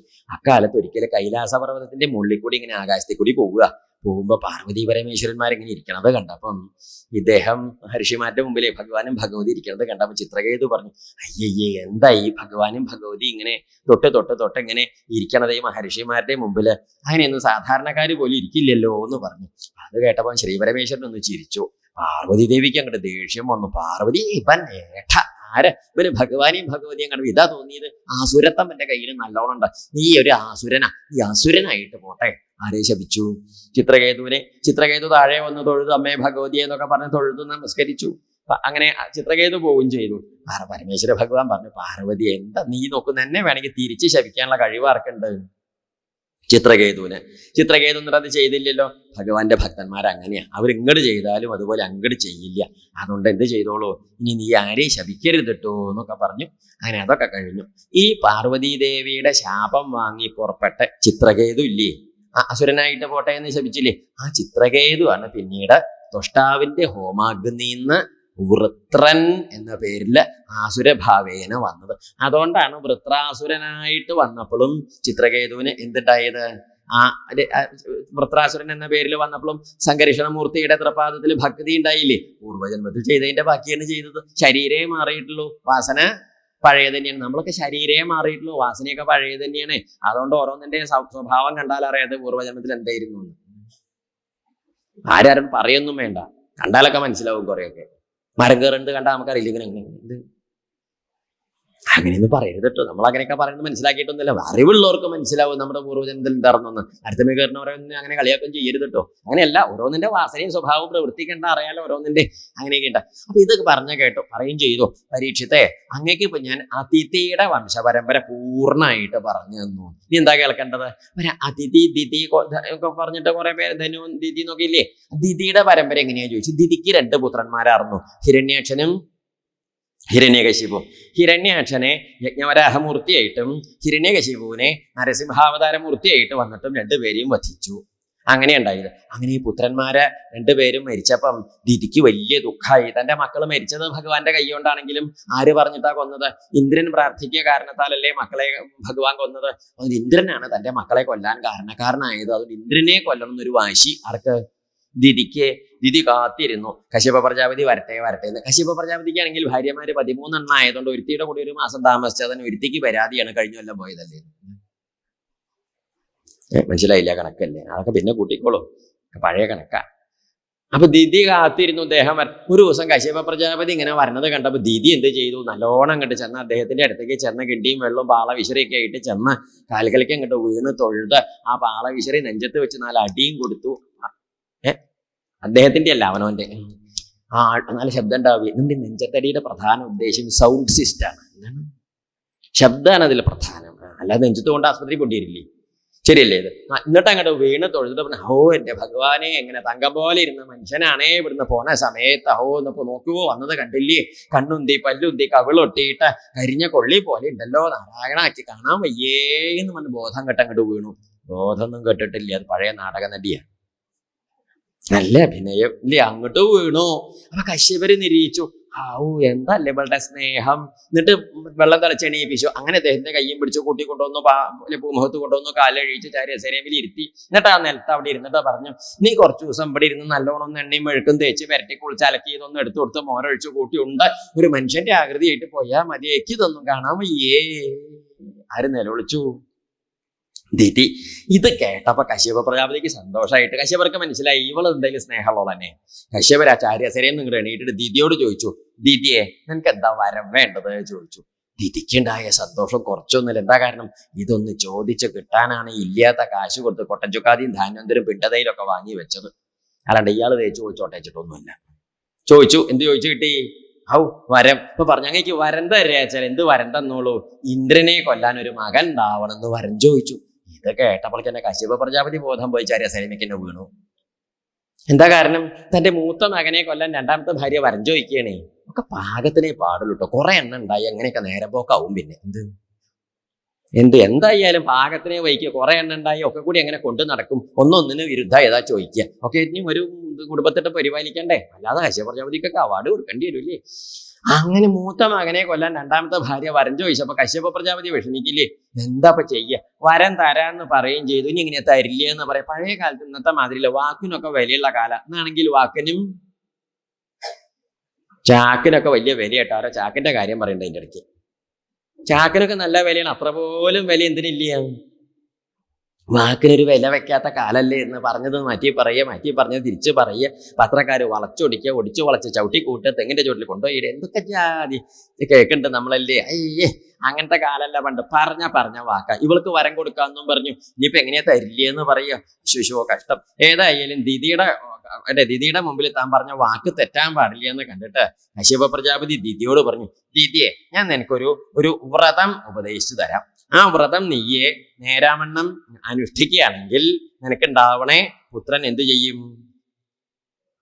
ഒരു വ്രതം ഞാൻ നിനക്ക് പറഞ്ഞുതരാം. വ്രതം അനുഷ്ഠിച്ച് തെറ്റാതെ കണ്ട് നീ അനുഷ്ഠിച്ച് പുറപ്പെടുകയാണെങ്കിൽ അങ്ങനെ ഉണ്ടാവുന്ന പുത്രൻ ഇന്ദ്രനെ കൊല്ലും. വ്രതം തെറ്റിയിട്ടാണ് പുത്രൻ ഉണ്ടാവുന്നത് വെച്ചാൽ ആ പുത്രൻ ഇന്ദ്രന്റെ കൂടെ പോകുമെന്നും പറഞ്ഞു. പറഞ്ഞൊക്കെ മനസ്സിലാവണില്ലേ? വ്രതം തെറ്റാൻ പാടില്ല, തെറ്റിയ ഇന്ദ്രന്റെ കൂടെ പോകും. വ്രതം തെറ്റിയില്ല വെച്ചാൽ ഇന്ദ്രനെ കൊല്ലുമെന്നും പറഞ്ഞു. ശരി, ആയിക്കോട്ടെ. ദീദിയുടെ ഉള്ളിലാണെങ്കിൽ പാക്ക കലശലാവുകൊണ്ട് വ്രതമൊന്നും തെറ്റാണ്ടാ നോക്കും. ദീദി ഇങ്ങനെ കാത്തിരുന്നു. അദ്ദേഹം വ്രതം പറഞ്ഞു കൊടുത്തു. എന്താ കേട്ടോളൂ വ്രതം എന്നും പറഞ്ഞു. എന്താ വ്രതം? ഹിംസ്യാൽ ഭൂതജാതാനി, ജന്തുക്കളെ ഒന്നും കൊല്ലരുത്. ഇന്ന് ശപേൽ നാനൃതം വതേൽ, ഉറക്ക വർത്തമാനം പറയരുത്, അസത്യം പറയരുത്. ഇന്ന് ചിന്ത്യാൻ നഖരോമാണി, നഖം മുറിക്കരുത്, മുടി മുറിക്കരുത്. ഇതൊന്നും പണ്ടേ ഇഷ്ടമല്ല, അപ്പൊ അത് വേണ്ടതാണ്. ഇന്ന് സ്പൃശേത് അമംഗളം, അശുദ്ധായത് തുടരരുത്. ഇന്ന് അപ്സുസ്നായാൽ, വെള്ളത്തിൽ ഇറങ്ങി കുളിക്കരുത്. ഇന്ന് കുപ്യേത, ഇന്ന് സംഭാഷേത ദുർജനൈഹി, ദുഷ്ടന്മാരോട് കോപിക്കരുത്, വർത്തമാനം പറയരുത്. ഇന്ന് വസീത അധൗതവാസസം, മുക്കി തിരുമ്പാത്തത് ഉടുക്കരുത്. സ്രജം ച വിധതാം കൊജിൽ, വാടി ഇത് ചൂടരുത്. ഇരിക്കുമ്പം നടക്കരുത്, നടക്കുമ്പം കിടക്കരുത്, കിടക്കുമ്പം മിണ്ടരുത്, മിണ്ടുമ്പം പറയരുത്, പറയുമ്പം കാണരുത്, കാണുമ്പം കേൾക്കരുത്, കേൾക്കുമ്പം നോക്കരുത്, നോക്കുമ്പം ഇങ്ങനെ കുറെ അരുതായ ഇങ്ങോട്ട് പറഞ്ഞു ആര് കശ്യപര്. ദിതി ഉടനെ പറഞ്ഞു സ്റ്റോപ്പ്. ഒറ്റശാസ്ത്രം ഇങ്ങോട്ട് പറഞ്ഞ് തെറ്റിപ്പോയി എന്താ ഉണ്ടാവുക? ഇന്ദ്രന്റെ കൂടെ പോവില്ലേ? ദിതി എന്ത് ചെയ്തു? സാവകാശിലൊക്കെ 2025 ഡയറിയിൽ അവിടെ ഇങ്ങോട്ട് എഴുതി വെച്ചു. തെറ്റിപ്പോയാൽ തെറ്റാൻ പാടില്ല, അങ്ങനെ എഴുതി. കശ്യപരാച്ചാൽ വ്രതമൊക്കെ പറഞ്ഞു കൊടുത്തു. അദ്ദേഹം പിന്നെ ഒരു നാഴിക അവിടെ നിന്നില്ല. വന്നപ്പോഴേക്ക് തന്നെ ഇവള് ഇജ്ജാതി വരാ ചോദിച്ചാൽ കുറച്ച് കഴിഞ്ഞ് എന്തൊക്കെ ചോദിക്കും. വേഗം അദ്ദേഹം എന്ത് ചെയ്തു? തടി രക്ഷപ്പെടുത്തി അവിടെ നിന്ന് വേഗം പോവുകയും ചെയ്തു. കശ്യപര് പോണ സമയത്ത് ഇന്ദ്രനോട് പറഞ്ഞു എന്നാ തോന്നണത്. എന്ത്? ഇന്ദ്ര, ചെറിയമ്മ തുടങ്ങിയിട്ടുണ്ടെന്ന്. ഇന്ദ്രനോട് പറഞ്ഞു എന്നോ പറഞ്ഞില്ല എന്നോ ഭാഗവതത്തിലില്ല. എന്തായാലും ഇന്ദ്രൻ അറിഞ്ഞിട്ടുണ്ട്. അതിപ്പോ എന്തായാലും പത്രം വായിച്ച് അറിഞ്ഞതാവില്ല. പിന്നെ എങ്ങനെയാവും? ദിതി പറഞ്ഞിട്ടും അല്ല അറിഞ്ഞത്, പിന്നെ എങ്ങനെയാവണം? ഇന്ദ്രനോട് ആരോ അച്ഛൻ പറഞ്ഞിട്ടുണ്ടാവും. അപ്പൊ ഇന്ദ്രൻ എന്താ ചെയ്തു വെച്ചാൽ ചെറിയമ്മയുടെ കൂടെ ഇങ്ങോട്ട് കൂടി. അപ്പൊ വെള്ളത്തിൽ ഇറങ്ങി കുളിക്കാൻ പാടില്ല എന്നാണല്ലോ പറഞ്ഞത്. ദിതി ആണെങ്കിൽ രാവിലെ നേരത്തെ നീട്ട് വലിയ ബക്കറ്റിൽ വെള്ളം അങ്ങനെ മിറ്റത്ത് നിന്ന് ടാപ്പ് ചെയ്തിട്ട് കുളിമുറിക്ക് കൊണ്ടുപോവാണേ. അപ്പൊ ഇന്ദ്രൻ എന്തിനാ ചെറിയമ്മ വലിയ വലിയ ബക്കറ്റ് അങ്ങോട്ട് നിൽക്കോ, ഞാൻ അങ്ങോട്ട് കൊണ്ടുപോവാ എന്നും പറഞ്ഞിട്ട് ഇന്ദ്രൻ അങ്ങോട്ട് മതിൽ ചാടി അപ്പുറത്തേക്ക് ചെന്നിട്ട് ബക്കറ്റ് എടുത്ത് കുളിമുറിയിലുണ്ടായി വെച്ചു കൊടുത്തു. കുളി കഴിഞ്ഞ് വന്നപ്പോഴേക്ക് ഹോമത്തിനൊരുക്കി, ഹോമം കഴിഞ്ഞപ്പോൾ പൂജയ്ക്കായി, പൂജ കഴിഞ്ഞപ്പോൾ നേദ്യം. ഇങ്ങനെ വെള്ളം കോരാനും വിറക് കീറാനും ഒരാളായിട്ട് ആരുടെ കൂടെ കൂടി? സഹായിയായിട്ട് ദിതിയുടെ കൂടെ കൂടി. എന്നാ ദിതി പറഞ്ഞു ഇന്ദ്ര എന്നെ കൊല്ലാനാണ് കേട്ടോ ചെറിയമ്മ ഉത്സാഹിക്കണതെന്ന്. ദിതി പറഞ്ഞില്ല. എന്നാ ഇന്ദ്രൻ പറഞ്ഞു ചെറിയമ്മ അത് ഇല്ലാണ്ടാക്കാനാണ് ഞാൻ പണിയെടുക്കണതെന്ന്. അതും പറഞ്ഞു. രണ്ടും കള്ളന്മാരാണ്, മിണ്ടിയിലെ രണ്ടും. അങ്ങനെ രണ്ടുപേരും കൂടി കഴിച്ചു കൂട്ടി. ഇന്ദ്രനാണ് ഇങ്ങനെ തഞ്ചം നോക്കിയിരുന്നു. തെറ്റിയാലേ തനിക്ക് ഗുണമുള്ളൂ, വ്രതം തെറ്റിയാല്. ഇന്ദ്രൻ ഇങ്ങനെ നോക്കണം. പക്ഷെ ഇന്ദ്രൻ അച്ഛൻ നോക്കിയിട്ട് മനസ്സിലാവില്ല. അച്ഛൻ ഇപ്പൊ എന്താ പറഞ്ഞു കൊടുത്തതെന്ന് ഇന്ദ്രനെ അറിയില്ലല്ലോ. അപ്പൊ അതിനൊരു ദിവസം ഈ ദിതി ഹോമിക്കുന്ന സമയത്ത് ഇന്ദ്രൻ ദിതിയുടെ ബാഗിൽ നിന്ന് മറ്റേ ഡയറി കൊണ്ടുപോയിട്ട് മറ്റേ രാമനായരുടെ കടയിൽ പോയി 2 രൂപയ്ക്ക് ഫോട്ടോസ്റ്റാറ്റ് എടുത്ത് ബാഗിൽ കീശയിൽ വെച്ചു. ഈ ദിതി ഇങ്ങനെ ഓരോന്ന് ചെയ്യുമ്പോൾ കടലാസിൽ നോക്കും. നേരെയാ ചെയ്യണത്, കൃത്യമായിട്ടാ ചെയ്യണത്. എന്ത് ചെയ്യും? തെറ്റിയാലേ തനിക്ക് ഗുണമുള്ളൂ. അങ്ങനെ കുറച്ചു കാലം കഴിഞ്ഞു. അക്കാലത്ത് ഒരു ദിവസം ഈ വ്രതമൊക്കെ തുടങ്ങി കുറച്ചു കാലം അങ്ങോട്ട് കഴിഞ്ഞപ്പോൾ ഒരു ദിവസം ദിതി എന്താ ചെയ്തു? സന്ധ്യാസമയത്ത് ആ പൂമുഖത്തെ ചാരി അസേരയിൽ വന്നിരുന്ന് ഇങ്ങനെ ചാരി ഇരിക്കുക. സന്ധ്യാകാലാണ്. കാല് പൂമുഖത്തെ പടിയുമ്പേക്കും വെച്ചിട്ടുണ്ട്. ചാരി അസേരയിൽ ഇങ്ങനെ ഇരിക്കുക. കണ്ണാണെങ്കിൽ ഇങ്ങനെ ഈ പെൺകുട്ടികൾ ഫാൻസി സ്റ്റോർ നടത്തുമ്പോൾ അതിന്റെ കടയുടെ ഷട്ടർ പൊങ്ങണ മാതിരി. ചെറിയ പെൺകുട്ടികളെ കോളേജൊന്നും ഇല്ലാത്ത കാലത്ത് ചില ഫാൻസി സ്റ്റോറൊക്കെ നടത്തും, പൊട്ടും ചാന്തൊക്കെ വിൽക്കണ കടയിൽ. അപ്പൊ അവര് രാവിലെ വന്ന് ഷട്ടർ ഇങ്ങോട്ട് പൊക്കും, ഷട്ടർ ഇങ്ങോട്ട് പോരും, ഷട്ടർ ഇങ്ങോട്ട് പൊക്കും, ഷട്ടർ ഇങ്ങോട്ട് പോരും. പിന്നെ അപ്പുറത്തെ കുമ്പളങ്ങ കച്ചവടക്കാരൻ നാരായണ നായർ വന്ന് അതങ്ങോട്ട് പൊക്കും, അതങ്ങോട്ട് പോകും. കണ്ടിട്ടില്ലേ ഷട്ടർ പൊങ്ങിയും താണം. അതുപോലെ കണ്ണിങ്ങനെ പൊങ്ങ താഴെ. അപ്പോൾ ഇന്ദ്രന് മനസ്സിലായി ഇത് ഏതാണ്ട് ഒരു പ്രതീക്ഷ കിട്ടി. എന്താ കാരണം? നോക്കി കടലാസിൽ നോക്കിയപ്പം സന്ധ്യാസമയത്ത് ഉറങ്ങാൻ പാടില്ല എന്ന് അതിലുണ്ട്. അതോ അണ്ടർലൈൻ അടിയിൽ വരച്ചിരിക്കണോന്ന്. അതോ എങ്ങനെ? റെഡിങ്. മനസ്സിലായില്ല? ചുമന്ന മഷികൊണ്ട് അടിയിൽ വരച്ചിരിക്കണം. അതെന്താ അർത്ഥം? വെരി വെരി വളരെ പ്രധാനപ്പെട്ട കാര്യമാണ്. സന്ധ്യാസമയത്ത് ഉറങ്ങാൻ പാടില്ല എന്നുള്ള നിയമം വളരെ പ്രധാനമാണ്. ഈ ദിതിയാണെങ്കിലോ കുറേശ്ശെ ഇങ്ങനെ തുടങ്ങണം. ഇന്ദ്രന് മനസ്സിലായി ഒന്നും ഉത്സാഹിച്ചാൽ കാര്യം നടക്കുന്നു. ഇന്ദ്രനെ അടുത്തേക്ക് അങ്ങോട്ട് ചാരി നിന്നു കസേരേമ്പയ്ക്ക്. എന്നിട്ട് കസേരേമ്പിൽ ഇങ്ങനെ തട്ടിക്കൊടുത്തു, ഒരു താളായി. ഇങ്ങനെ വീശി കൊടുത്തു, അതൊരു കാറ്റായി. എന്നിട്ട് മൂളി കൊടുത്തു, ഒരു പാട്ടുമായി. 3 കൂടി ആയപ്പോഴേക്ക് ദിതി എന്ത് ചെയ്തു? മോട്ടർ അങ്ങോട്ട് ഓൺ ചെയ്തു. ഇത് പഴയ മോട്ടറാണല്ലോ, നല്ല ശബ്ദമുണ്ട്. മോട്ടർ എന്നൊക്കെ പറഞ്ഞാൽ മനസ്സിലാവില്ലേ? അത്രയൊക്കെ മതി. ഉറങ്ങുക എന്നൊക്കെ പറഞ്ഞാലുണ്ടല്ലോ വായയും പൊളിച്ചിട്ട് ബാന്ന് പറഞ്ഞിട്ട് ആരാ ഉറങ്ങുന്നത്? ചിലരങ്ങനെയുണ്ട്. ഈ ഉറങ്ങുമ്പോഴെങ്കിലും ഇതൊന്നും അടച്ചുകൂടെ, അല്ലാത്ത സമയത്തൊക്കെ തുറന്നിട്ടാ. അപ്പോഴും അടക്കില്ല. ബസ്സിലൊക്കെ പോകുമ്പോൾ കാണാൻ ഓരോന്ന് ഉറങ്ങുന്നത്. പേടിയാവും കണ്ടാലും. ഈ കുട്ടികളെയൊക്കെ ആയിട്ട് പോണവരും നോക്കിക്കോളൂ. ഇത് പിടുത്തം വിട്ടെങ്ങാനും പോയാ ഞാൻ വായണേ. ദീതി ഉറങ്ങണത് വായും പൊളിച്ച് ഉറങ്ങുകയാണേ. ഇന്ദ്രൻ എന്താ ചെയ്തു വെച്ചാൽ ഇന്ദ്രന്റെ സൗകര്യം വ്രതം തെറ്റിയില്ലേ, സന്ധ്യാസമയത്ത് ഉറങ്ങാൻ പാടില്ല എന്ന് പറഞ്ഞില്ലേ, ഏകദാത്തു സന്ധ്യായം, ഒരിക്കൽ സന്ധ്യയിലുണ്ടായ കഥയത്. ആ ഇന്ദ്രൻ തന്റെ ശരീരം അങ്ങോട്ട് ചെറുതാക്കിയിട്ട് ദിതിയുടെ വായെ കൂടി ആ ഗർഭത്തിക്ക് അങ്ങോട്ട് പ്രവേശിച്ചു. ആ ഗർഭത്തിൽ ഒരു ശിശു ഉണ്ടല്ലോ, അങ്ങനെ വളർന്നു വരുന്നു, ഭഗവാന്റെ ഉപാസനയുണ്ട്. ആ ശിശുവിനെ ഇന്ദ്രൻ തന്റെ ആയുധം കൊണ്ട് 7 കഷ്ണമായിട്ട് മുറിച്ചു. 7 കഷ്ണമായിട്ട് മുറിച്ച് ഓരോ കഷ്ണത്തിനും വീണ്ടും 7 കഷ്ണമായിട്ട് മുറിച്ചു. എത്ര കഷ്ണമായി? 14. 49 7 7 49 49 കഷ്ണമായിട്ടു. ഈ കഷ്ണം മുറിക്കുന്ന സമയത്ത് ഈ ഗർഭത്തിലെ ശിശു ഇങ്ങനെ ഈ വലിയേട്ട ഞങ്ങളെ കൊല്ലരുത് ഈ നിലവിളിക്കണേ. ആര്? കുട്ടികൾ. വലിയേട്ടനാണല്ലോ ഇന്ദ്രൻ. വലിയേട്ട ഞങ്ങളെ കൊല്ലരുത് ഈ വലിയേട്ട മിണ്ടാണ്ടിരിക്കണം അവിടെ. ആര് പറഞ്ഞു? ഇന്ദ്രൻ. സംസ്കൃതത്തിലാ പറഞ്ഞത്. മാരോതിയിൽ മാരോതിയിൽ കരയണ്ടോ എന്നിങ്ങനെ സംസ്കൃതത്തിൽ പറഞ്ഞ് ആശ്വസിപ്പിച്ചു. ഇങ്ങനെ 49 കഷ്ണമായിട്ട് മുറിച്ചു. കുറച്ചു കാലം അപ്പൊ ഇതിങ്ങനെ നോക്കണു. കുറച്ചു ദിവസമായി ഇന്ദ്രനെ കഴിഞ്ഞ വെള്ളിയാഴ്ച വൈകുന്നേരം കാണാണ്ടേ ചെയ്ത പിന്നെ എവിടേക്കാ വയ്യാവൂ? കാണാനില്ല. ഇവിടെ ഇങ്ങനെ മുറ്റത്തും പറമ്പിലൊക്കെ ഉണ്ടാവണത് കാണാനില്ല എന്ന്. അങ്ങനെ ദിതിക്ക് പ്രസവിക്കേണ്ട സമയം ഇപ്പൊ ദിതി പറ്റൂ 1 2 3 നേരമില്ലാത്തതുകൊണ്ട് 40 39 എണ്ണം വീട്ടിൽ പോയിട്ട് എണ്ണിക്കോളൂ കേട്ടോ. നമുക്ക് നേരില്ലാത്തോണ്ടാ. 40 42 41 ഉണ്ടേ, 45 43 4 ഉണ്ട് കേട്ടോ. നമ്മൾ വേഗം അങ്ങോട്ട് ചാടി പോവാണ്. 48 49 എണ്ണത്തിന് ഇങ്ങോട്ട് പറ്റൂ. ട്രൗസർ ഇല്ലാത്തത് 49 പേരെ പറ്റൂ. 50 ഒന്നിനും ഇങ്ങോട്ട് പറ്റൂ. ജീൻസും ടീഷർട്ടും. ആ നീല ജീൻസും വെള്ളയമ്പില് പച്ച വര ടീഷർട്ടും. അത് പിന്നെ ആര്? ഇന്ദ്രനെ കുപ്പായ കെട്ടിട്ടാണല്ലോ അതിൻ്റെ ഉള്ളിലേക്ക് പോയത്. ഇന്ദ്രനെ ഇങ്ങോട്ട് പറ്റൂ. അപ്പൊ ഇന്ദ്രനെ താൻ തന്നെ ഇങ്ങോട്ട് പറ്റൂലോ. ദീതി ഇങ്ങോട്ട് പറ്റപ്പം ഇന്ദ്രനെ കൊല്ലണം എന്ന വാസന ആർക്ക് പോയി? ദിതിക്ക് പോയി. പറ്റപ്പ പിന്നെ ആ ഒരു പ്രതികാര ബുദ്ധി പോയി. അപ്പൊ ഇന്ദ്രൻ തന്റെ മുമ്പിൽ ദിതിക്കൊന്നും മനസ്സിലായില്ല. ദിതി ഇന്ദ്രനോട് ചോദിച്ചു, അതെ ഇന്ദ്ര, ഏകസങ്കൽപ്പിത പുത്ര സപ്ത ഭവൻ കഥം യതിതേ വിദിതം അല്ലേ? അതാണ് ഞാൻ ഒരു ഉണ്ണി ഉണ്ടാവണമെന്നാണ് നിരീക്ഷിച്ചത്. ഇതെങ്ങനെ 49 എണ്ണായി? അത് നിനക്കറിയാം എന്താണ്. നീ സത്യം പറയണം. സത്യം കഥയ മാം ഋഷ. അസത്യം പറയരുത് ഇന്ദ്രനോടോ പറഞ്ഞു. ഇന്ദ്രൻ പറഞ്ഞു, ചെറിയമ്മ കഴിഞ്ഞ 18-ാം തീയതി വൈകുന്നേരം സന്ധ്യക്ക് വായും പൊളിച്ച് ഉറങ്ങിയില്ലേ? ഞാൻ ഉറങ്ങിയിട്ടൊന്നുമില്ല. ഉറങ്ങിയതാരും സമ്മതിക്കില്ല. ഉറങ്ങാറൊന്നുമില്ലേ? ഞാൻ ധ്യാനത്തിലായിരുന്നു. പാടിയതോ അത് ആടൽ ധ്യാനം. തൂണുമ്പിൽ മുട്ടിയതോ മുട്ടൽ ധ്യാനം. പുരുണ്ട് മറിഞ്ഞ് വീണതോ അത് ദണ്ഡ നമസ്കാരം. സമ്മതിക്കില്ല. ദിതി സമ്മതിച്ചില്ല ഉറങ്ങിയത്. അന്ന് ചെറിയമ്മ വായയും പൊളിച്ച് ഉറങ്ങിയ സമയത്ത് ആ വായയെ കൂടി ഗർഭത്തിലേക്ക് പ്രവേശിച്ച് ഞാനാണ് ഈ പണി ചെയ്തത് എന്നും പറഞ്ഞു. അപ്പൊ അമ്മയും ഇന്ദ്രനും കൂടി ഈ വർത്തമാനം പറയുമ്പോൾ 49 എണ്ണം നമ്മുടെ ട്രൗസർ ഇല്ലാത്തത് ഇങ്ങനെ.